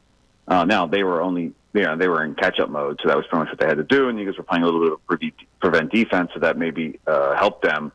But, I guess you could, look, Saquon Barkley can do that, rain, sleet, snow, whatever, perfect conditions. So I don't know if you can definitively say it had a factor. Jeff, what's the line between the Eagles finding ways to win every single week with this style of play, run first, but also probably admitting that at times they do need to look crisper in the passing offense? There are, of course, a couple of throws that were not made, or when they were made, they were not completed on Sunday. We all see it, but they keep on finding ways to win with this style of play. So what's that line that you can talk to? Yeah, it's fair. They keep winning this way, and if they keep winning this way all the way to a championship and a parade, then you can look back upon it and just say, okay, hey, this is, you can win in modern football this way, and when your defense is as good as the Eagles is, and when you have Saquon Barkley and an offensive line that run blocks the way it does, then you can get it done. And if you look around the rest of the NFL and even the remaining teams, you're kind of seeing a little bit more of that. I've seen the advanced numbers. Teams are the production is kind of a little more on the run side than versus the pass.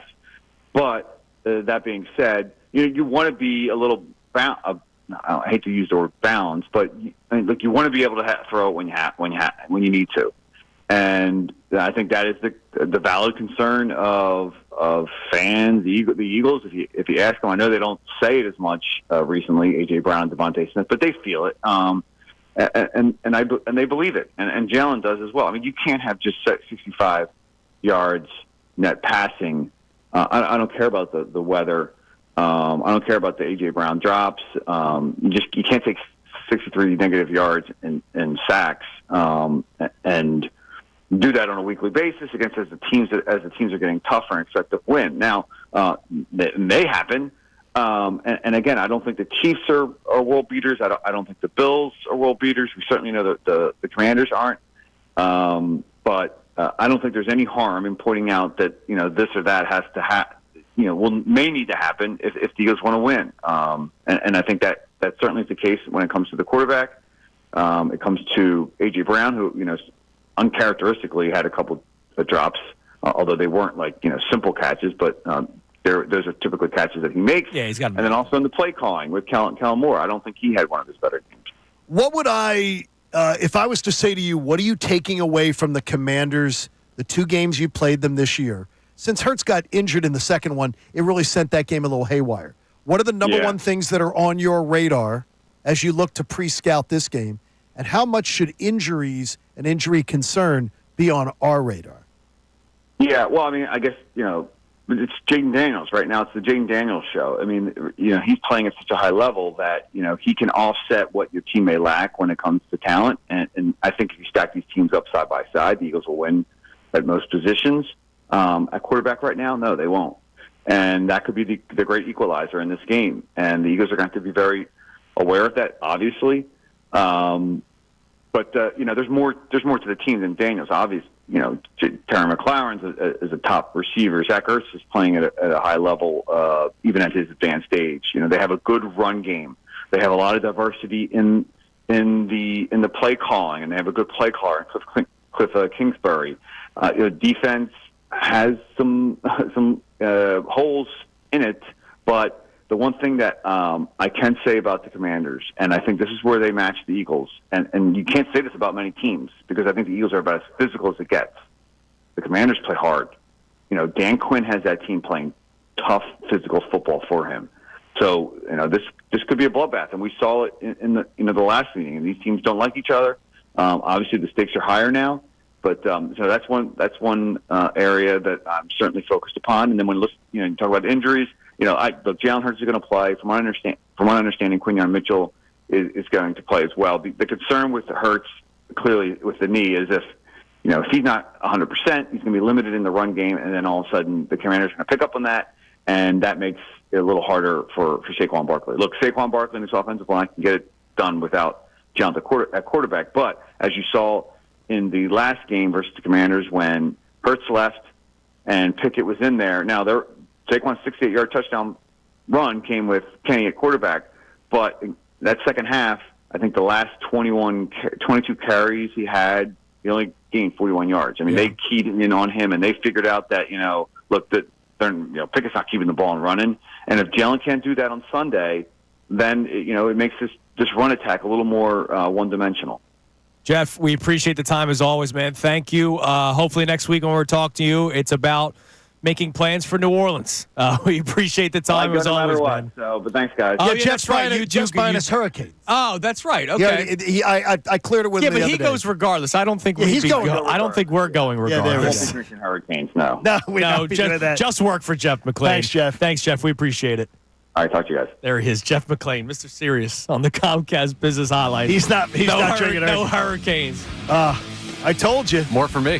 One time I had 2, and I'd never do that again. All right, coming up next, we have our second opinion segment. This is what we do on a Tuesday after a game on a Sunday. Maybe something that we didn't notice Sunday, or maybe we did notice it, but obviously we talk about the hottest topics the day after a game. So we'll get into our second opinion segment coming up next. I also got to rip Chris Sims for something else. Really? I mean, seriously, this guy... I just noticed something about him. He puts the cheese out there, and we just keep taking it. Yeah, but this has nothing to do with football. It's Kincade Salciunas, 97.5 The Fanatic. Fanatic Sports update. Winning how they want to. I'm Connor Thomas, and the Eagles, well, they've done that on their path to the NFC Championship game, which will be this Sunday, 3 p.m. at Lincoln Financial Field against the Washington Commanders. But Nick Sirianni talked a little bit more specifically about it yesterday in his day after press conference and how, well, if it takes passing or rushing, the Eagles can get it done. We're doing everything we can do to win each football game. And there's going to be a game that we're going to have to throw a bunch, and there's going to be a game we have to run a bunch. And so, again, I wouldn't say I have a level of concern of anything there. I know we're able to win both ways. Now, we know this past Sunday it was on the ground with Saquon Barkley going over 200 yards, 2 long touchdown runs for him and 1 for Jalen Hurts. We'll see what the strategy is, though, against the Commanders this time around with a trip to the Super Bowl on the line. The Flyers will play the Red Wings tonight at 7 p.m. That game on MMR. The Sixers are on the road playing the Nuggets at 10 p.m. That game here on the Fanatic. Ohio State took down Notre Dame 34-23 in the national championship game last night. Amy Fadul will join us for the entire 9 o'clock hour coming up. This update is brought to you by WorldwideStereo.com. Trade in your used audio and video gear in 2025 with Worldwide Stereo's new trade-in program. Get the best trade-in allowance on new equipment. Just complete the online form or stop in store. Visit WorldwideStereo.com. I'm Connor Thomas for the home of the 76ers and Flyers, 97.5 The Fanatic and 97.5thefanatic.com. Not only can you listen to The Fanatic, but you can also watch on 97.5 The Fanatic's YouTube channel. Watch the live stream of Kincade and Salciunas, weekdays from 6 a.m. to 10 a.m. and the Mike Missanelli Show from 10 a.m. to 2 p.m. Go to youtube.com/97.5 The Fanatic Philadelphia and subscribe today to be part of the action. The consultants in medical oncology and hematology, they bring you our second look at things. And we're going to do that coming up. But they also are the people that took the first look at my cancer case, and they saved my life. I had a complicated recovery that I was going to have to go through, including double chemotherapy at the same time. It was nasty. It was awful. And honestly, it was something that others were not suggesting that I actually do. But my first choice, the consultants in medical oncology and hematology, got me to the finish line, gave me my life back, and they gave me the highest quality cancer care I could ever have wanted. With personalized care, with high levels of service, they literally handled making all of my appointments for me. So I didn't have to do it if I had to go for testing otherwise or elsewhere. They are the best. And since they're an independent medical oncology and hematology practice, they collaborate with many of the local healthcare systems across the region. They also take care of stuff with my insurance, which is even more quality care, taking that stress out of things. CMOH.org. If someone in your family, your mom, your dad,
on Kincade Salciunas, 97.5 The Fanatic. We do our second opinion segment in a minute, but I got to rip Chris Sims for something unrelated to football, even though I don't like really 95% of his opinions when it comes to football, especially when it comes to the Eagles. But I just saw the clip. We played the audio for you earlier, which we'll replay all the audio coming up in the next segment. But I saw the video of him on with Kay Adams. Okay. Dress shirt. Right. Fully buttoned to the top, no tie. Okay, he's psychopath. You can't button the top button without a tie. No, you do not button the top button without a tie. It's one of the weirdest things I've ever seen. What are you, Pee Wee Herman? Yeah. I mean, seriously, what are you doing? Well, is it because he was on with Kay Adams? He's like, oh, let me look. Well, he didn't want Kay to see his powerful chest? Like, what? Seriously, would you stop it? You can't go top button without a tie. Yeah, that's a tough look. It's bad. Chris Sims, man. This is why I say I can't trust his football acumen if he's going top button, no tie. By the way, what you got to respect, too, is Mike Florio the other night was here. Mm-hmm. Oh, I saw the tweet. It was awesome. And Mike Florio worked the parking lots. Chris Sims is too cowardly to even come on this radio show, and I have invited him numerous times. Oh, yeah. Now, he's got a lot to say. Now, that's perfect. We can put it in a promo. He's got a lot to say about the Philadelphia Eagles, but he will not engage with someone who's going to say to him, but Chris, this point's stupid. Yeah, let me but question Chris, this you. point's stupid. Yeah. But he just wants to he wants to sit behind a camera, say something, and then never have to substantiate. Oh, yeah, a lot of guys do that. No, most guys will come on. No, a lot of guys do that. They say something, run and hide. Well, I mean, I don't know. We've never invited Chase Daniels on the show. No, you had. Didn't you tweet at him? No, I did. No, I did. But he's not. And he's responded before to me. But he didn't respond to that. These guys, they're all cowards. That's how some dudes handle it. But you mentioned that's not. You know what? You're at that point, Connor. You're really not. I don't put you in the dude category. Like I put you in the coward category. Yeah, if you're going to run your mouth, go on and take it. Like I told the Green Bay guys, I did the Green Bay radio, and I just tormented them twice this year. And they said, if the Packers win this game, you're back on Monday. I said, pick the time right now. Yeah, pick the time right now. I will come and I will take all the abuse and do it. That's what you got to do. I mean, I tormented LA radio last week, and I said, if I blow this thing, I'll come back on. I'll come back on. Same thing. Our man Bram Weinstein will be with us later this week. Yep. I'm doing his interview today. I'll say exactly what I feel. You don't run from your points. Who cares? Who cares if you're wrong? Who cares? Especially when you're wrong all the time. Have like an opinion, for God's sakes. You mentioned Florio. He put out a tweet after visiting the lots. Did you see the tweet? No, I didn't even. Oh, I thought that's what you meant. No, I didn't know that. He put out a tweet 3:30 on Sunday, so this is 30 minutes into the game. Okay. Visited with plenty of Eagles fans before the game. Everyone was extremely friendly. Thank you for the hospitality, Philly. I didn't know that. I know he worked it, though, because I had people say he was there, and they really liked meeting him. I said, Mike's a good dude. Some of the stuff he does is a little off kilter, but he's a good dude. All right, it's time now for our second opinion segment. You might not always agree with what you hear. Sometimes you need a second opinion. Brought to you by the consultants in medical oncology and hematology. Tell us about them, Johnny. They're the best. I just told you about them in the commercial break, too. CMOH.org. Best advertisement I could give them. They gave me my life back. And they picked a sort of more radical path for me to cure my cancer, and it worked. And I'm glad that I went with them. I love those people. I love that. All right, I'll go first because I'm going to go quick because I have audio components to mine. First time ever on the second opinion segment. What? Scott Mastow is going to love this. You're just trying to show up the class. Something that we didn't talk about yesterday at all. And it's because we talk about the hottest topics, the biggest things coming off the game. And oh, by the way, yesterday was more so just a celebratory day. Depth guys stepped up on Sunday, especially on the defense. Here's Nick Sirianni talking about first Jalix Hunt, who had a sack on Sunday, and then Moro Ojomo, who had his first career sack. And it happens in the divisional round of the playoffs. We'll start with Sirianni on Hunt. You know, Jalix on his sack, I just thought he gave relentless effort. I think he really has taken to that. He's been giving us a lot of good reps, Jalix. And he started off as a really good special teams player for us because of his motor and how hard he goes. And I mean, I can't say enough about guys that play. I'd love to just sit here and talk about how hard Jalix plays I can talk about it forever and keep giving you play examples. But he has this relentless effort to the football and relentless effort to beat blocks and relentless effort to tackle. And that's what was a result of yesterday. We had a good match in the secondary on that play. And Jalix just continued to hustle. There was a play that, Stafford had to extend a little bit more, and Jalix just continued his approach and finally got to him. All right, so that was Sirianni on Jalix Hunt, and then here he is talking about Moro Ojomo. With Moro, we see him in practice, all the time, just giving great looks when he is on scout team, but in practice when he's on the defense. I'm thinking back to last year of how many good looks he gave us on the scout team of, how he can rush the passer and everything like that. And so it was good to see all his work pay off, and he played a good game yesterday. And it wasn't just on, I know he's recognized because of the sack, but I think he played all in all a really good game yesterday, in the run game and in the pass game. So I just wanted to show some love to two depth guys, two young guys, two guys that aren't coming first of mine, Jalix Hunt and Moro Ojomo. I rewatched the game yesterday in 15-minute form and then tried to look at some of the other key plays.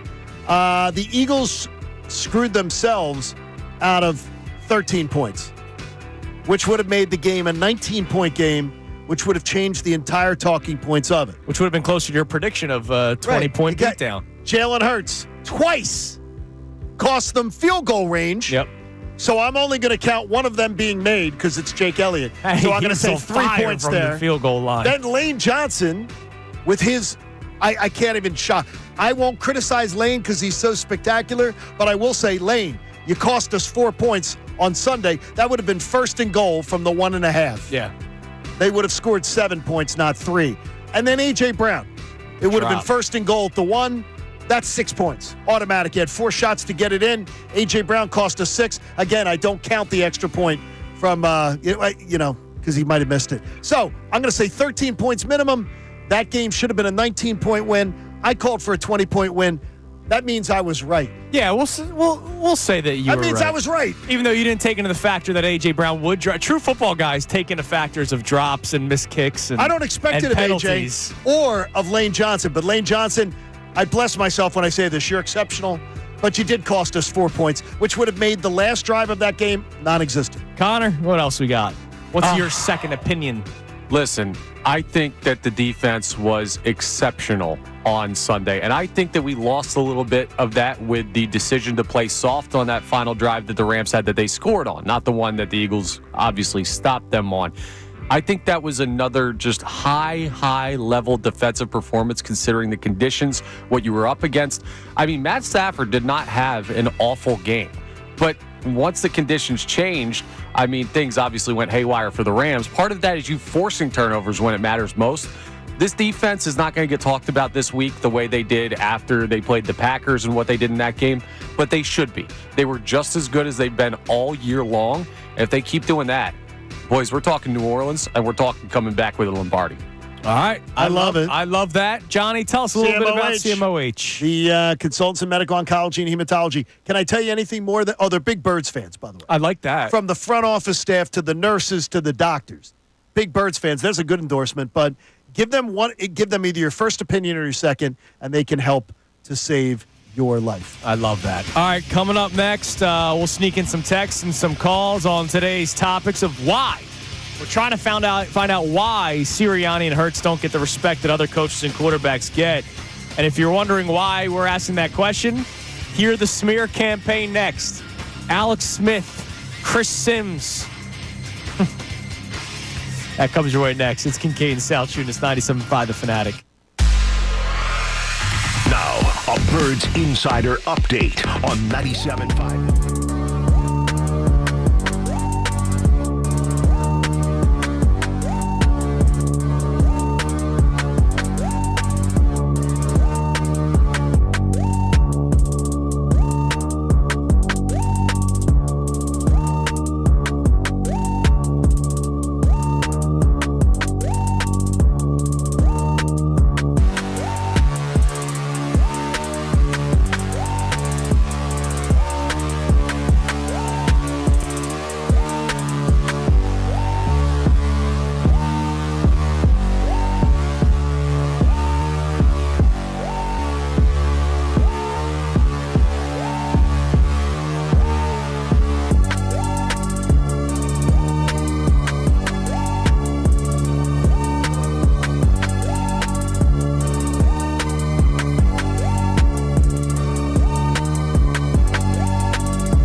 2 on Kincade Salciunas.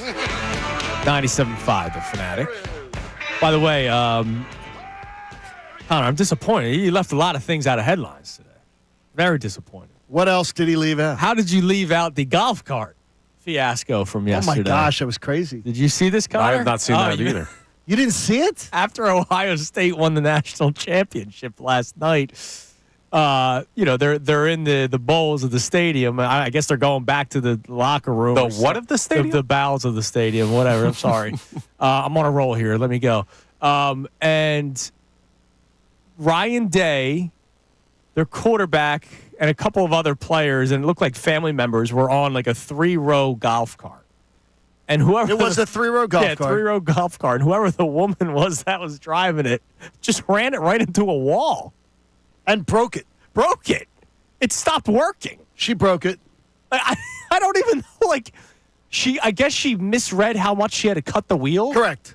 And she just went vroom, right, went right into it. Like full on and pedal to the metal. I've been behind her, or maybe someone that just looks like her on the road 1,000 times. 1,000 times. What's that supposed to mean, Johnny? She just went out like she's not paying attention. She did not pay proper attention. She just went right into the wall. It crashed. And yeah, the thing shut down. It broke. It was crazy. Yeah, it broke. All she broke the wheel. We all make mistakes. Yeah, that was. See, this is where I say that was a big Connor one. is a giant golden retriever, and he's one of the kindest people in the world. At this moment, or he just thinks that the blonde girl driving the cart is incredibly attractive, and he wants to score points. I haven't seen her, but if so, hello. Exactly. Hi, my name is Connor. Such a ladies' man. See you in New Orleans. All right, here's Alex Smith. In case you're wondering why we're asking the question of why Sirianni and Hurts don't get the same respect that other coaches and quarterbacks get. Alex Smith on Get Up yesterday gives his opinion on the Eagles' offense. The final sentence is the one that I laugh at the most. Take a listen. This passing game, and we've seen it from this offense all year, it is conservative by nature. Yep. And Jalen is conservative with the football by nature. Listen, he's risk adverse. He values the football, and that's been the formula for this offense. He's doing what this offense wants him to do, right? They live in a world, we've talked about it with the tush push. It is 1st and 9. Everybody else, they got a different set of rules there, right? And so you see it on 3rd down. Watch their 3rd down play calling. I mean, this team never throws it past the sticks, right? Again, trying to get to a 4th and 1 so we can tush push, right? They throw, I mean, only Daniel Jones and Gardner Minshew have a lower stick percentage than Jalen Hurts. That's a fact, right? And again, he took the sacks, and he has these games, and I agree with you. This was they could win yesterday in the snow. They may be able, next week, right? Washington's run defense is not great. Can they hoist a Lombardi doing this? I don't think so. Man, maybe they can win an NFC championship game, but they can't win a Super Bowl. What, they can't beat Buffalo. Really? You can't beat Buffalo. This is a really interesting take. It's sort of charming. It really is charming. I would have been okay with because Connor, you've been saying this. I don't think you're crazy for saying it, that you could win that way in the regular season. Can you win in the playoffs? And that's all sports, right? Can you win a certain way in a regular season versus a playoff format? So that's a fair point to make, but they're now 1 win away from the Super Bowl, and Alex Smith is still saying the same narrative of you can't win this way. So you lose by 25 points at Buffalo. Eagles went to Baltimore and choked the life out of them. But you can't think you're going to beat Baltimore. Oh, wait a minute. You went to L.A. and lost. The Eagles found a way to beat the Rams twice. And when they went to L.A. in perfect conditions, the Rams defense gave up 44 points to the Rams. Eagles didn't give up 44 points in the 2 games. Right. I mean, it's such a stupid narrative. Well, if you play Buffalo, you can't beat Buffalo. Really? You can't? What the hell are you talking about? Did you ever look at Bigfoot's stats? Did you ever look at his Bigfoot from now on? Did you ever look at Bigfoot's stats versus Jalen Hurts? Because you people are all stats people. That's what you choose to indict Jalen Hurts with. For God's sakes, the stats will tell you that Bigfoot is going to somehow not be able to be seen when it's needed the most. And by the way, Sunday night, the guy who went home, Lamar Jackson, was the best quarterback on the field that day. Oh, and the Eagles punked him, too, in his house. I'm so tired of it. The Josh Allen stuff is just like, they talk about him like he's freaking Babe Ruth. He is a fantastic player. Everybody likes him. He's a great ambassador for the NFL. But accomplishments? Jalen Hurts has a better resume of accomplishments. Well said, John. Bottom line. Let's go to Colby in Central PA. What's up, Colby? Good morning. How are y'all doing? What's Good. up, buddy? How are you? Good. Hey, I have one quick thought, and then I'll get to my point. Jordan Mailata, former rugby player, on Sunday when Jalen was banged up and possibly moving forward, why can't we push with him? Who's going to tackle him? When's the last time he's taken a snap, if ever? Well, you can hand it off to him. Or toss it to him like they do in rugby. Yeah, he hasn't done that in however many years in the NFL. I'm not all of a sudden risking that. I get it, trick plays happen, but that's not something that I'm willing to risk in a close game in the snow. So, plus I have Saquon Barkley to give the football to. People want to say the pass game's inconsistent. What if the rules were reversed? What if they said, your run game's inconsistent? Because if you look at the other teams, the leading rushers, Kareem Hunt has 728, James Cook has 1,009, Jaden Daniels is the leading rusher for the Commanders with 891, and then you have Barkley with almost double any of them.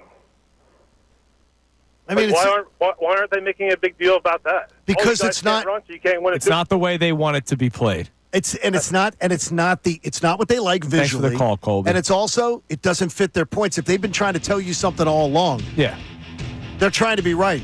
So they're just going to keep on doubling down. Yeah. I mean, I just saw a tweet from Les Bowen, who I like a lot. Les quote tweeted something that we said earlier today about why the statement's always what the passing game is lacking instead of, hey, look at how good the run game is. He says maybe because there's really no excuse for the passing game to struggle. What is it exactly that they lack? Well, they don't lack anything. The point that I'm making is they win this way. This is the way they win. Why can't that just be the talking point? Instead, it's got to be, yeah, it's great and all that they win that way, but they're not winning it this way, and they might need to win it this way. Or they can just keep on running the football and winning football games to the point where they get to the NFC Championship game because of it. This isn't Week 6. This is the NFC Championship game. They've gotten this far doing it this way. Clearly it works. Oh, you can't beat the Bills, though. Oh, my gosh. Bigfoot. Let's see how Amy Fadul feels about it. She's joining us for the rest of the show. Coming your way next, it's Kincade Salciunas, 97.5 The Fanatic. Fanatic Sports Update. Sirianni speaks about balance. I'm Connor Thomas, and the NFC Championship game preparation has gotten underway for the Eagles as they begin to look towards the Washington Commanders. Nick Sirianni had his day after press conference yesterday and talked about the Birds still being able to win both ways on offense and having balance when it's called for. We're doing everything we can do to win each football game, and there's going to be a game that we're going to have to throw a bunch, and there's going to be a game we have to run a bunch. And so, again, I wouldn't say I have a level of concern of anything there. I know we're able to win both ways. So the coach is confident, but there's no denying this past Sunday, as it was against the Green Bay Packers, it was the rushing attack against the Rams that pushed them through. So we'll see what strategy will be used against the Commanders Sunday, 3 p.m., Lincoln Financial Field, the timing for the NFC Championship game. Flyers play the Red Wings tonight at 7 p.m. That game will be on our sister station, WMMR. Sixers on the road playing the Nuggets at 10 p.m. That game here on the Fanatic. Ohio State took down Notre Dame 34-23 to win the national championship in college football yesterday. Amy Fadul joins us for the entire 9 o'clock hour. Coming up next, I'm Connor Thomas. This update is brought to you by Bet365. Whatever the moment, it's never ordinary at Bet365. Download the app today. This is the home of the 76ers and Flyers, 97.5 The Fanatic and 97.5thefanatic.com.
Weekdays on Kincade Salciunas here on 97.5 The Fanatic. I hope your driving to work is going smoothly. We warned the people early this morning about the icy conditions. So hopefully and there were icy conditions this morning. Yeah, it was 9 degrees for me leaving my house this 8? morning. You had 8.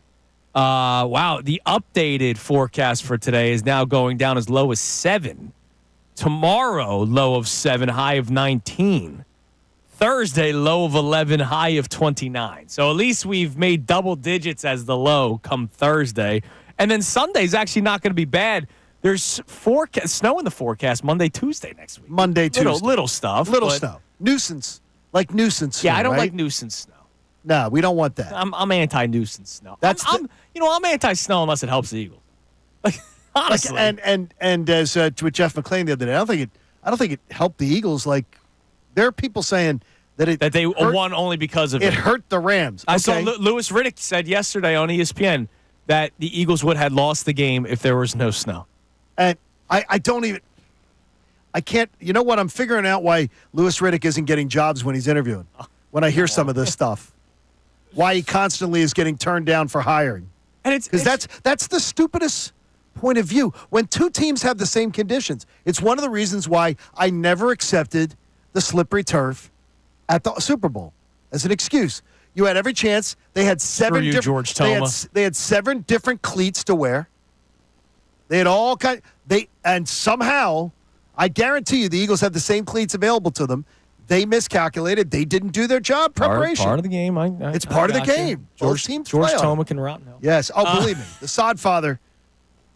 Not God rest his soul, but God rest his soul away from the Super Bowl. By the way, Bram Weinstein Thursday will join us, the voice of the Commanders. Okay, that sounds awesome. It's just funny the snow thing that Louis Riddick. It's kind of like the Chris Sims audio. We got the clip that I want to play. We'll play that for you here momentarily. But when I hear the Eagles would have lost if the conditions were not snowy. Well, first off, what happened earlier in the season in L.A. when the conditions were totally fine? The Eagles won that game. And they blew them out. And the Eagles won a playoff game against the Packers where the conditions were totally fine. It seems to be the national media or anybody that doubts the Eagles will find anything, and I mean anything, to try to diminish what they're doing. You're listening to 97.5 The Fanatic, WPEN HD1 Burlington, Philadelphia, Beasley Media Group station, broadcasting live from the Comcast Business Studio, powering possibilities. Before Amy Fadul cracks her mic, I need her to hear one of our smear campaigns that we've been listening to throughout the show.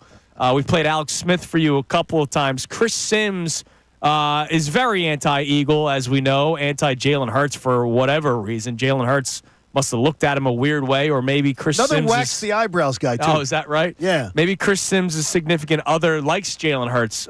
Who did we was it Ryan Clark? No. Who was it on ESPN earlier this year? Foxworth. Foxworth. His wife is very, very a big fan of Jalen Hurts. She's hot for Jalen Hurts, and she said it. And Foxworth took exception to it. My wife and daughter both think Jalen Hurts is a very, very attractive man. And yet you still can have a level head about it. I try not to take offense to it. They think he looks like Shamar Moore. I said, yes, he does. And I said, I try not to be insecure about it. Look, Jalen's a dude. Jalen's a dude. Here's Chris Sims with one of the most asinine takes that I think are so dumb that you can say any day of any game, which is why it's stupid. Take a listen. That game yesterday, let's say it was 130 plays. The Rams definitely won the majority of those plays. If it's not for 2 strips by the Eagles defense and basically the 3 long touchdown runs, I would say you take away those 5-6 plays there, the Rams football team won the majority of the plays on the field in the game that day. That shouldn't be. The Eagles didn't play their best ball, and they got to find ways to throw the ball a little bit better because they got A.J. Brown and Devontae Smith, who I would argue is the best duo receiver in football too, and it's inexcusable for them not to be in the game plan a little bit more. If you take away a couple of the plays, I used this example off the air with Connor. If Ray Allen didn't hit that 3 in Game 6 against the Spurs win the NBA championship game. But Ray Allen hit the 3. Yeah. If Joe Carter, sorry to bring up bad memories, doesn't hit a home run, a walk-off against the Phillies in 1980, maybe the Phillies win the World Series. I hate couple of plays you take away. Then don't fumble, Kyron Williams. Don't get strip sacked, Matt Stafford. Exactly. Don't allow Jalen Carter to come right up the middle and sack him on third down when you have no timeouts left. Like, it's a stupid thing to say, and you could say it about any sport, any game, any one-score game, any one-run ball game, any shot that goes in or doesn't go in. Remember the old Gatorade commercial where Michael Jordan took the shot against the Jazz, but it didn't go in? They made the flip. Jeter makes the flip too late, and McGuire scores. Like, not McGuire. Who scored? No, it was Giambi. Giambi scores. That was an old Gatorade commercial of the what ifs, right? It's such a stupid argument to make that if this thing went this way and this way went that way, the Rams would have won. Well, they didn't. Hi, Amy. Good morning. Hi, everybody. I'm Amy. heated this morning. You know who else said that? Remember Micah Parsons after the Cowboys game? Oh, yeah. And they got lost by 30, right? They got smoked. Like, that's we were with right a backup, there. with a backup quarterback. It's such a dumb thing to say. Listen, and the thing is, I was listening, obviously, on my way in. Alex Smith, you kind of had him for a little bit. Like, he's trucking along. You're like, okay, you're making some sense. Okay, well, now you've lost me. Yes. And so Chris Sims was the exact opposite. At the end, he was like, listen, they probably need to utilize the two best receivers. Sure. Lead with that. Yeah. Like, lead with that point. Yes. Well, yeah, they were right there. Who cares if you gained 7,000 more yards and you won every other play? You didn't win the most important thing. We went through a graphic yesterday. Insane. Trey Wingo tweeted out a graphic yesterday. Each team that lost had more yards than the opposition. This past weekend. Texans, Lions, Rams, I they think all had more yards. I think it's Ravens. 6 out of 8 games this playoffs. Mm-hmm. Yes, with the opponent. Yards doesn't mean jack. Exactly. It means you're trailing, and other teams play soft. Yes. How many passing yards did Tom Brady have in the Super Bowl they lost to the Eagles? 500 and some? There you go. It was. I mean, He it's lost. crazy. It is crazy. So what do you make of the smear campaign, Amy? And the Alex Smith one, like That one is an all-timer. I laugh because when you say, yeah, that style of play might be good enough to win, he's not saying, 10, 11 wins. Yeah. That style of play might be good enough to win you the conference championship. To go to the Super Bowl, but it can't possibly win because it's the big bad AFC. That makes no sense to me. How can you say that a style of play is good enough to get you to the freaking championship game? Baseball, basketball, football, hockey, but it's not good enough to win the championship? Listen, Alex Smith, you're a nice story. We appreciate you coming back and everything you've been through, but stop. Stop talking about things that you clearly do not understand. Right. And I also hate the premise that because it's not done this way before, it won't work. Yes. Because when it happens, then you'll be like, oh, it's the first time that someone, who cares how you win? There is no room for comments in the win-loss section. I had a coach tell me that years and years and years ago. Who? Do you remember the coach? Absolutely, I do. Who is it? It's Coach Deirdre Kane. Okay, that is a fantastic thing. I'd marry into her family too if that was the case. So, of course, Great I insight. always say, like, sometimes you can write really small if you'd like. Okay. Next to the W if you really want to shove it in there. But how you win is how you win. And I get it. I get the idea that you need to pass a little bit more and it does need to be more balanced. They know that. The Eagles are not unaware of how that this is an unusual style to win where you're just running the ball constantly and that they have two of the best receivers.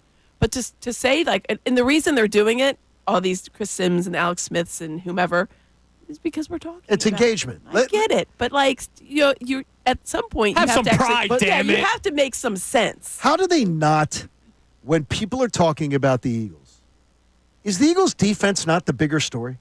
Yeah, well, that's a positive. It's the bigger story. It should be the lead Jalen whenever Carter anyone should talks be the about first name out of everyone's mouth. Should be. Unbelievable. Because even, obviously, we all saw the fourth down and how tremendous that was.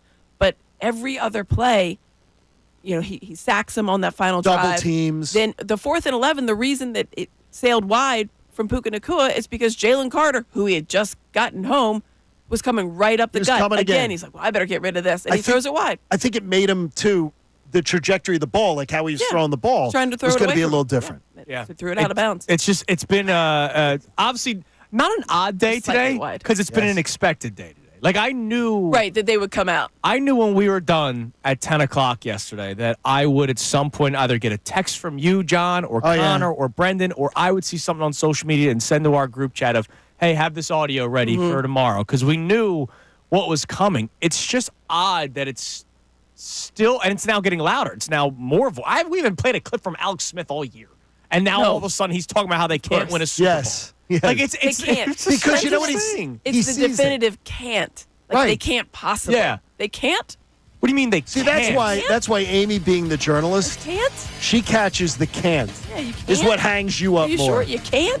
I don't like it when people speak in such certainty. Yeah, too definitive. Like, come on. Enough. The Eagles could lose on Sunday. Sure they could. Listen, I expect none of the us Eagles are saying to that win, they can't. but I believe the Eagles could lose.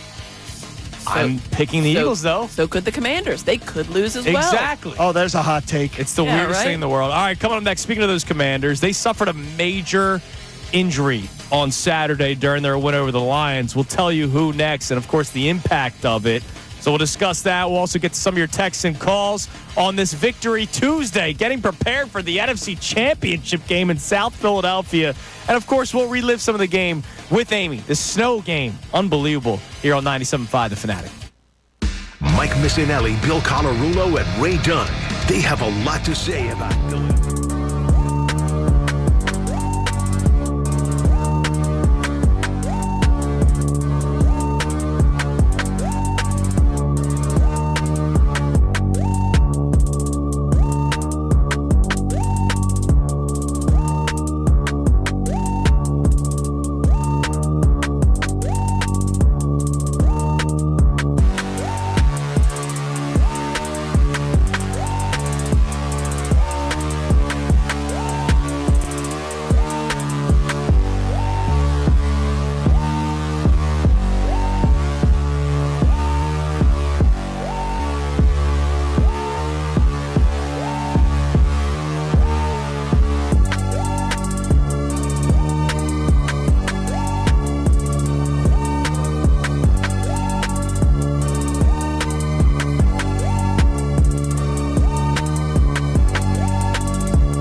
yesterday, today's trash day in my neighborhood. Having to wheel out the trash cans last night when the weather started dipping below 20. Our company canceled ours today, so pushed it to tomorrow. Yeah, you got to push it up, and then you can get it prepared. What do you mean push it? What do you mean push it up? Like leave it for usually where you keep it on the side of the house or whatever. Yeah. You got to get it more in line with your driveway. Well, yeah, I brought it to the garage, but still, I didn't want to go outside. Oh, yeah, no. That was not my job. Horrible yesterday. So maybe next time I'll just have a bagster inside my house and just throw, throw it all in that's there. A good thing. 9 o'clock I hour know a guy. I can. We definitely get you a bagster. That would be great. Amy, you need one? You've said it before. I would appreciate that. You need one. Yes. Who doesn't need a bagster? A bagster would be great. If Amy needs a bagster, I got it. 700-square-foot apartment. I don't think a bagster could fit inside. You could sleep in the bagster. You could say that is your apartment. You could sleep in the bagster for. I haven't been that bad today. No, you've had a great day today. Thank you, John. Very even keel. I'll let it slide. All right, the Commanders suffered a major injury. They lose Sam Cosmi, their guard, starting guard. Hey. That's Cosmi. That's okay, yeah, Cosmi. Wrong one. There we go. He's not allowed anymore, by the way. Torn ACL, so he's obviously done for the remainder of the playoffs and will miss time next year as well, I imagine. But that's a guard, which means Jalen Carter could once again feast. And that dude played out of his mind this past weekend against the Rams in bad conditions. Imagine a normal field against a backup guard that has not had time to play all season long.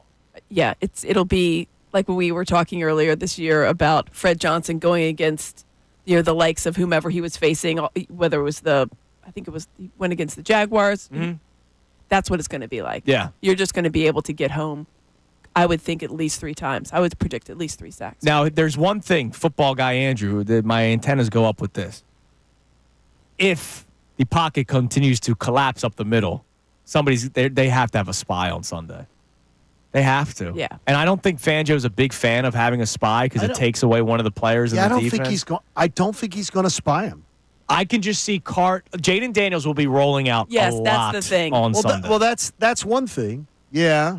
I mean, that is one thing. I think if we go back and we watch that game, they did get caught a little flat-footed in that second half. Yeah. Yes, absolutely. And that's when the Commanders really took advantage of it because, as you mentioned, Jaden Daniels he can throw on the run. He can also go on the run. So I think that, I don't know if he would dedicate a whole half to spying, but especially with N'Kobe. I could see them looking, maybe like a play or two. Like, all right, well, this is your role today. This is what you're going to be doing today. With N'Kobe out, I don't know that you do. You have enough personnel, and he doesn't like doing it. I know he doesn't. He's talked about that. And something that's great about with Jaden Daniels is he hasn't had somebody coming up the middle. Right, they come off the edge. Right. So we'll see, but it again, disrupts if he bounces to the outside and if he's picking up, I'm sure they'll be practicing it. Yeah, I'm sure. Who's the scout team mobile quarterback for the Eagles?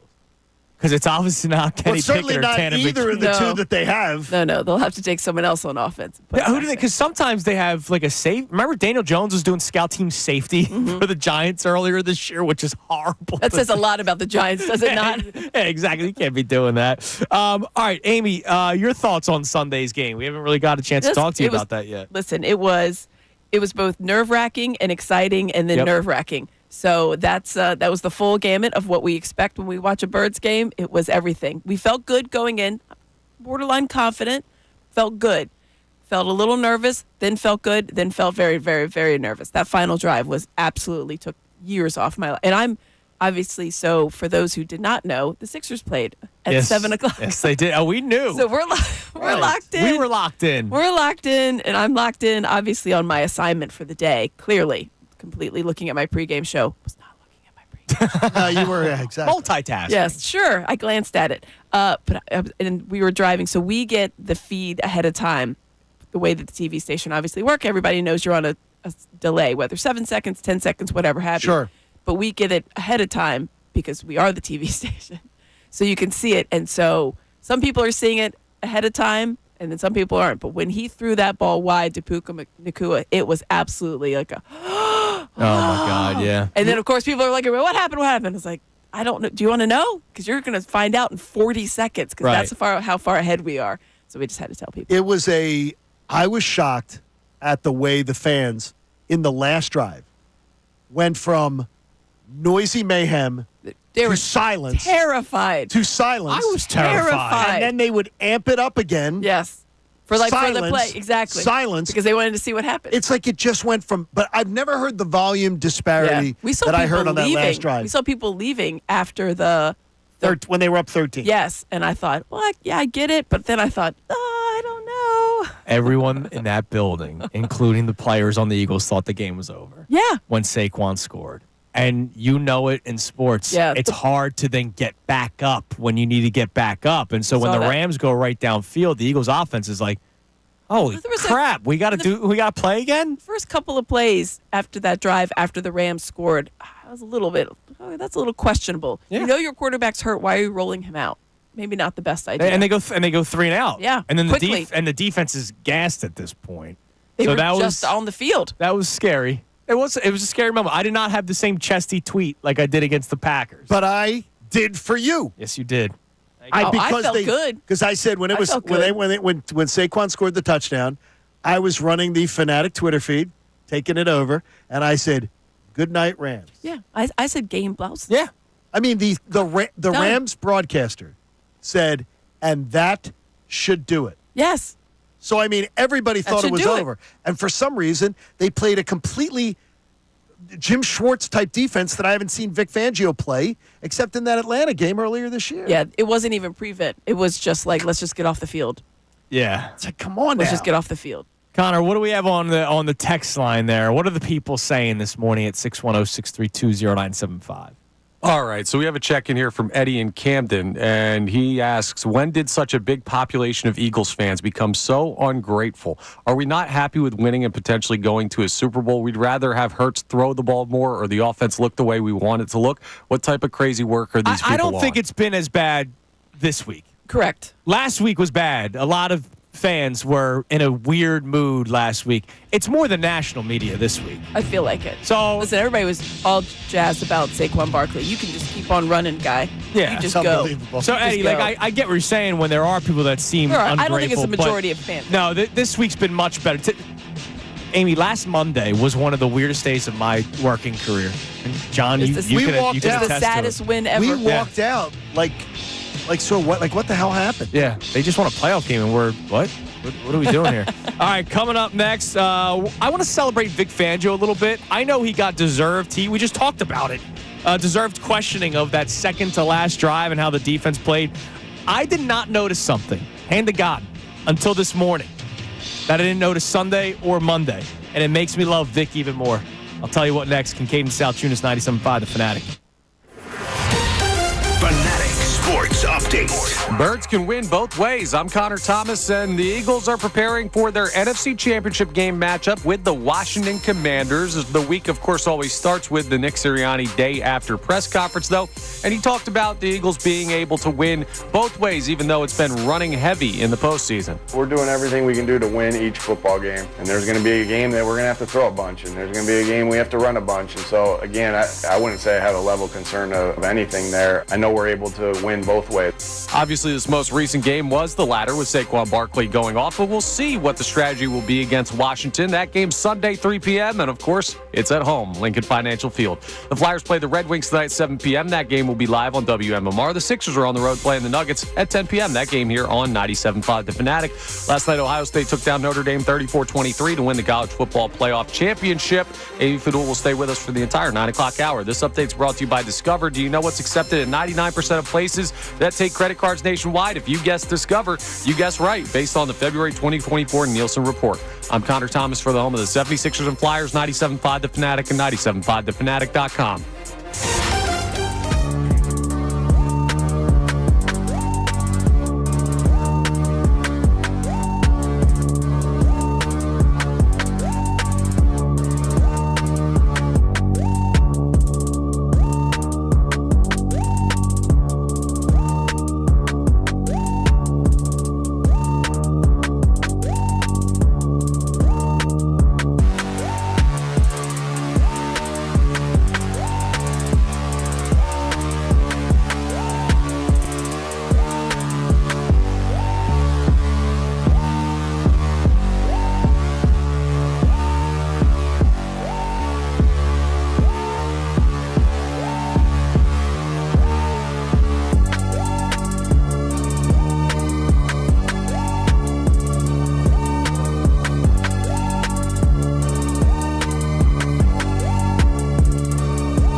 7:26 on Kincade Salciunas here on 97.5. The Fanatic, Amy Fadul, joining us for the rest of the show. Later on this segment, we'll play more of a positive national media talking point. We'll play the Nick Saban clip that we played way back in the 6 o'clock hour, because not everybody on the national media is trying to get a negative reaction from us or pushback from us, even though they run and hide because they don't then come on the shows or respond to anybody on social media.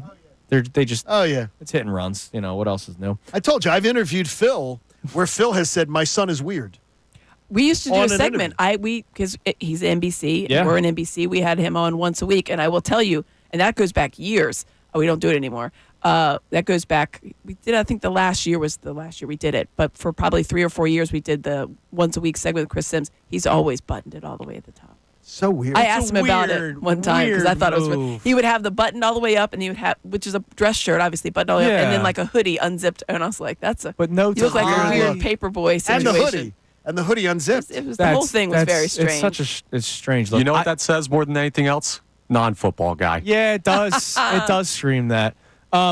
There's a couple of people. I won't say the names.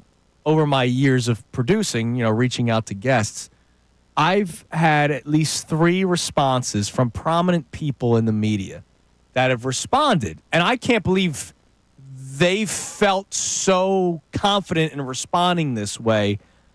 I don't do local media. Oh, really? I just do my podcasts and say what I say. Oh, really? Prominent, they're like, you would be shocked. I'll tell you guys off the air. I don't want to badmouth them, even though they deserve it. Like, I'm shocked that you're not just saying it. People hate, by the way, listeners hate this. Okay. Say it. I'm not going to do it. There are a lot of people that fall in that boat that won't do. I always think like, well, why? What did local media do to you? Yeah, and what? Because They didn't give you- you're afraid that your opinion's going to be questioned. Like saltiness, no. we've heard from Matt Ryan, Tony Dungy, Mike Tirico, just in the last week and a half on this show. I'm going to tell you somebody else. Those are bigger people. Oh yeah, than some of these people that won't do that. Absolutely. And I've already told you, Keith Olbermann's the worst human being that I've ever met in this business. I share it with people, and I'll share any story about it. People don't like the secrets. Come on now. All right, well, I'll tell you the secrets. It's unbelievable. How about that? All right. Vic Fangio deserves love always because of how good he is as a defensive coordinator. And obviously, the second to last drive was questionable and deservedly so. I love the fact, and I did not notice this Sunday or yesterday, no idea that Bryce Huff played a total of 0 snaps on defense. 0. Not a single snap. I went on the snap chart this morning. That's incredible. I didn't notice this. Not Snapchat. Not Snapchat. It's a different. I went on the snap chart today, and I was like, let me just see. Yeah, it's not unusual that we didn't notice he didn't play. 0 but snaps. To have none. No special teams. Guy literally just dressed and sat there. And so credit to Vic Fangio going, I don't care that Howie paid you all this money. You're not working out here. Remember he said that at the very beginning. From the very beginning. One of his very first press conferences, in the press conference all throughout training camp. You're sitting there and it's just like, hey, what about Bryce Huff? What about this guy? He's like, I don't care. He's Quinyon still Mitchell. struggling. He's gonna learn. Are you going to play the rookie? I don't care if he's a rookie. He's been in the league 10 years. He's a $5 million contract, $50 million contract. I'm going to play the best guys. Exactly. And Bryce Huff, 0 snaps on defense on Sunday. All that Howie That's incredible. All that Howie hit on last few years in the draft. That's amazing. Some of the free agent stuff. And he blew it on this one. Now, blew it on this. I'll ask the question honestly. Like, what's the point of dressing him? You're not going to play him just in case. Because you need him Special in teams. case. Right. You need him in case. Yeah, injuries. But that's it. It's unbelievable. Can you imagine? He played That's his 0 role? snaps. He's just in case of injury, guy. Safety net, Bryce Huff. He basically was God. Kenny Pickett holding the clipboard on Sunday. Except Do for he doesn't defensive even- players hold clipboards? No, he doesn't even get a clipboard. I don't think so. He might get like a little piece of paper, like a Post-it. It's just 0 snaps. It gets a little Post-it. Your highest paid free agent played 0 snaps in a playoff game. But doesn't that say a lot about how good this team is? Yes. Yes. It does. A Post-it. And it also, again, going back to Vic Fangio, he just says, Yes. I don't give a damn. I I'm don't going to care. play the best guys out there, and we're going to be successful at it. All right, let's go to Graf in media. What's up, Graf? Oh, man, this crow has been so delicious that I've been eating this season. because you know that I have not been a fan of Nick Sirianni as a whole. That is correct. In the very beginning. But you're a stand-up guy. But as a true fan, you want to be wrong. Plus, he's a stand-up guy, This has and been you show phenomenal. up. Yes. This has been phenomenal. You played rookies. You played sophomores. Like, the fact that he's sitting Bryce Huff has opened us up to who? Nolan Smith?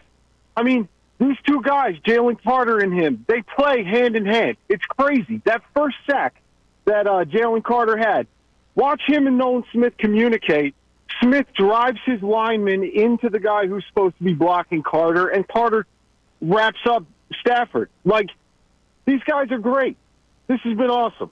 Graf, I love the fact, though, whatever opinion you have, you own it and you show up. Yeah, dude, this has been amazing. And I just need to say this. These national media guys, they're disingenuous. That's why they don't come up here. You know daggone well if you're a head coach and you're playing in blizzard-like conditions, you're throwing the ball minimally, and you're running Saquon Barkley, the best running back in the NFL. It's disingenuous to make an argument otherwise. And Jalen Hurts came in last week against good coverage covered by Green Bay and didn't turn the ball over. These guys know that Jalen Hurts is playing good, smart football. The Eagles are playing smart football. You're winning football games in the playoffs. Anything else is disingenuous. Go Birds. You're the man, Graf. We appreciate as always, Right, brother. Graf. Hope the family's doing well. I mean, just look at the teams that have lost. The quarterbacks have made more mistakes. That's plain and simple. Like, Well, that's why it was so silly. Like, if they hadn't done this, the Rams would have won the game. Yep. Yeah. You have Lamar There Jackson you hadn't go. turned the ball over twice for the first if time Mark all Andrews season. catches a football twice, doesn't fumble. Yeah. And shows up for actually to talk about it with the media. Yeah, we haven't talked about that yet. Look, That's so unusual because I used to work in Baltimore and I know a lot of people down there. He apparently is, one of the good guys. Yeah. That's quote unquote. We all hear it. There's the media good guys they call him, and I guess he just was despondent. But he's despondent the day after, too? Apparently. Like, I mean, he won't even... Yeah, that I thought was very unusual. The game apparently it was just. didn't even clean out his locker. Like, And I said to you, John, just couldn't come to terms with it. yesterday I said, could you imagine waking up and being Mark Andrews? And I couldn't. No. the pain of it would be And the terrible. thing is, everybody's going to tell him it wasn't all on you. Obviously, there's mistakes. Lamar Jackson, I thought, did a really nice job. He was so beside himself because he had not turned the ball over twice the entire season, Right. and he waits until that game to do it for Lamar Jackson. And then it comes. And then and it but he's trying to alleviate some of the pressure on Mark Andrews. Like if I didn't do that, then we would have put in that situation. But it doesn't change the fact that Mark Andrews had the ball in his hands to tie the game. And then earlier in the game, fumbled it. That was a close game. I actually think that was as big a play. Yeah, the fumble. The fumble was horrible because they were moving down the field, and all of a sudden he just he had a big gain. But there was nobody around him. Like it was one guy that comes in and punches it, and that's it. The one thing I would say to you is this, and Amy, you would be best to do this as a reporter, as a host and anchor. For me, the crying by Dan Campbell the other night, I wouldn't be. If I was the owner of the team, I wouldn't be happy with that. Really? Why? No, I wouldn't be. I'd be like at some point, or him ducking the media. Well, that I'm not okay with. But I wouldn't being be emotional about my team. Yeah, I'm emotional. with Dan Campbell. I saw it. Dick Vermeil was an emotional coach. Yeah, but Dick Vermeil didn't do that, and Dick Vermeil was an emotional I mean, coach. Nick Sirianni cried during the national anthem. Tears are coming. A tear came down his eye. I like emotions. Give me some emotions. I don't like it when it's the media, like Kirk Herbstreit last night crying when Ohio State won. Little strange. That was strange. Weird. And who was taking care of the dog when he was doing that? Well, the dog apparently is there taking care of him. Dogs all over social media, man. All right, coming up next, we'll get to some more of your text messages. Amy with your the zingers calls. this morning is great. We have the Kincade Salciunas Key 3, and Nick Saban spoke glowingly of Jalen Hurts and the Eagles offense. Maybe a guy that means more than some of these hot take artists in the national media. You'll hear from a multi-time champion, Nick Saban, next. It's Kincade and Salciunas here on 97.5 The Fanatic. Now, a Birds Insider.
6:51 on Kincade Salciunas here on 97.5. The Fanatic, Mike Missanelli Show coming your way at 10 o'clock.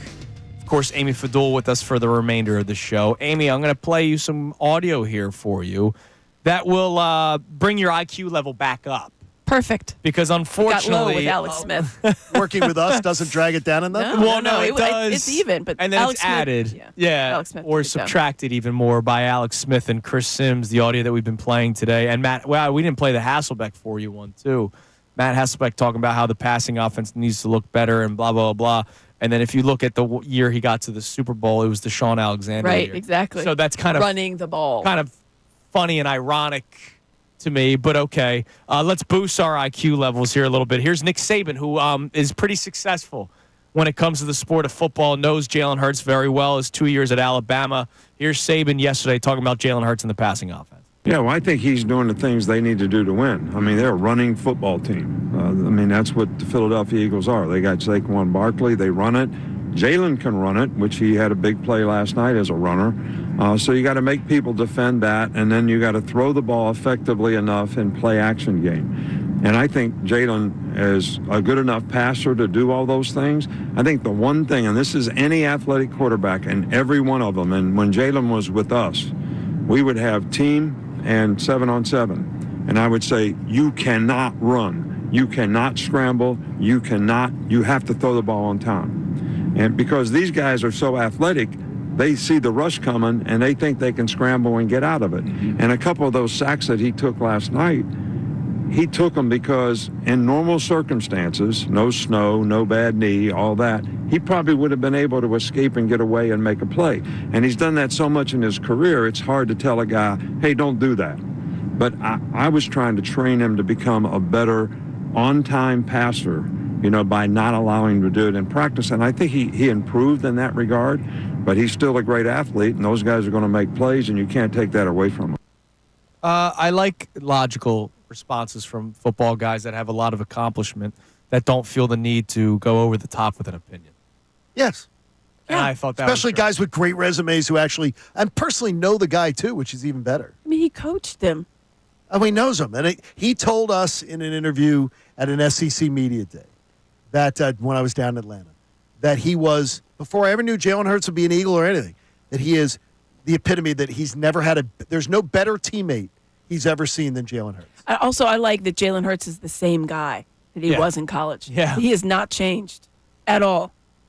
In his demeanor, the way that he carries himself, the way certainly he speaks, and I know we give him a lot of grief about it. And listen, he's not Captain Soundbite. I don't really care. Right. Who cares? Except for right after the game yesterday. That was amazing. When the pain medication definitely kind of it kicked. Watching that, I thought, oh my. And it was funny because he was talking about playing Madden. He was jubilant. He was effervescent. I didn't know he knew what video games were. He was chatty. Yeah, he's smiley, very, very happy. He's like, when I played, I was like, oh my gosh, he is. I love football, I wonder man.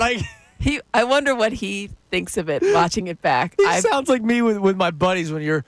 I love you, bro. I love you, man. bro. I love but you. he's saying it about football. I love football. I love football. It was awesome. I love it. Yeah, it was a good sign of Jalen Hurts. Did you see? Now you believe that it was induced. Percocet. That it was Molly Percocet induced. Come on, man. I mean, you know what I'd say? It could have just been the joy of winning. I know they're very. I know they're very addictive, but maybe before some of the biggest press conferences, because seeing Jalen joyous makes me smile. Fun. It was fun. It makes me you want smile him to for loosen him up a little bit. Yeah, it was fun. It was fun to see. He was high on the victory. Rep the set. Got to rep. There it is. Right, Connor? Whatever you say, kid. No, I'm not touching you that. don't rep any sets. Let's go to Joe in West Philly. What's up, Joe? Hey, Kincade Salciunas. What's up? How you doing? What's up, guys? This Eagles thing, I say it's just too much for that kind of game and that kind of environment. I think it's too much put on style points and to lose. I mean, what you've seen this weekend, to me, it seemed like the quarterbacks were able to make big plays and have the intangibles all won their games this week. I know Stafford put up a bunch of numbers as system numbers and all that kind of stuff, but it meant totally nothing. I mean, Rams had more highlight reel plays. It was empty calories. Right, they had more highlight reel plays, but what are they doing this week? You never felt in danger the Rams did during this game. I did. Oh, I did. Joe, I will tell you right now. I felt in danger. Yeah.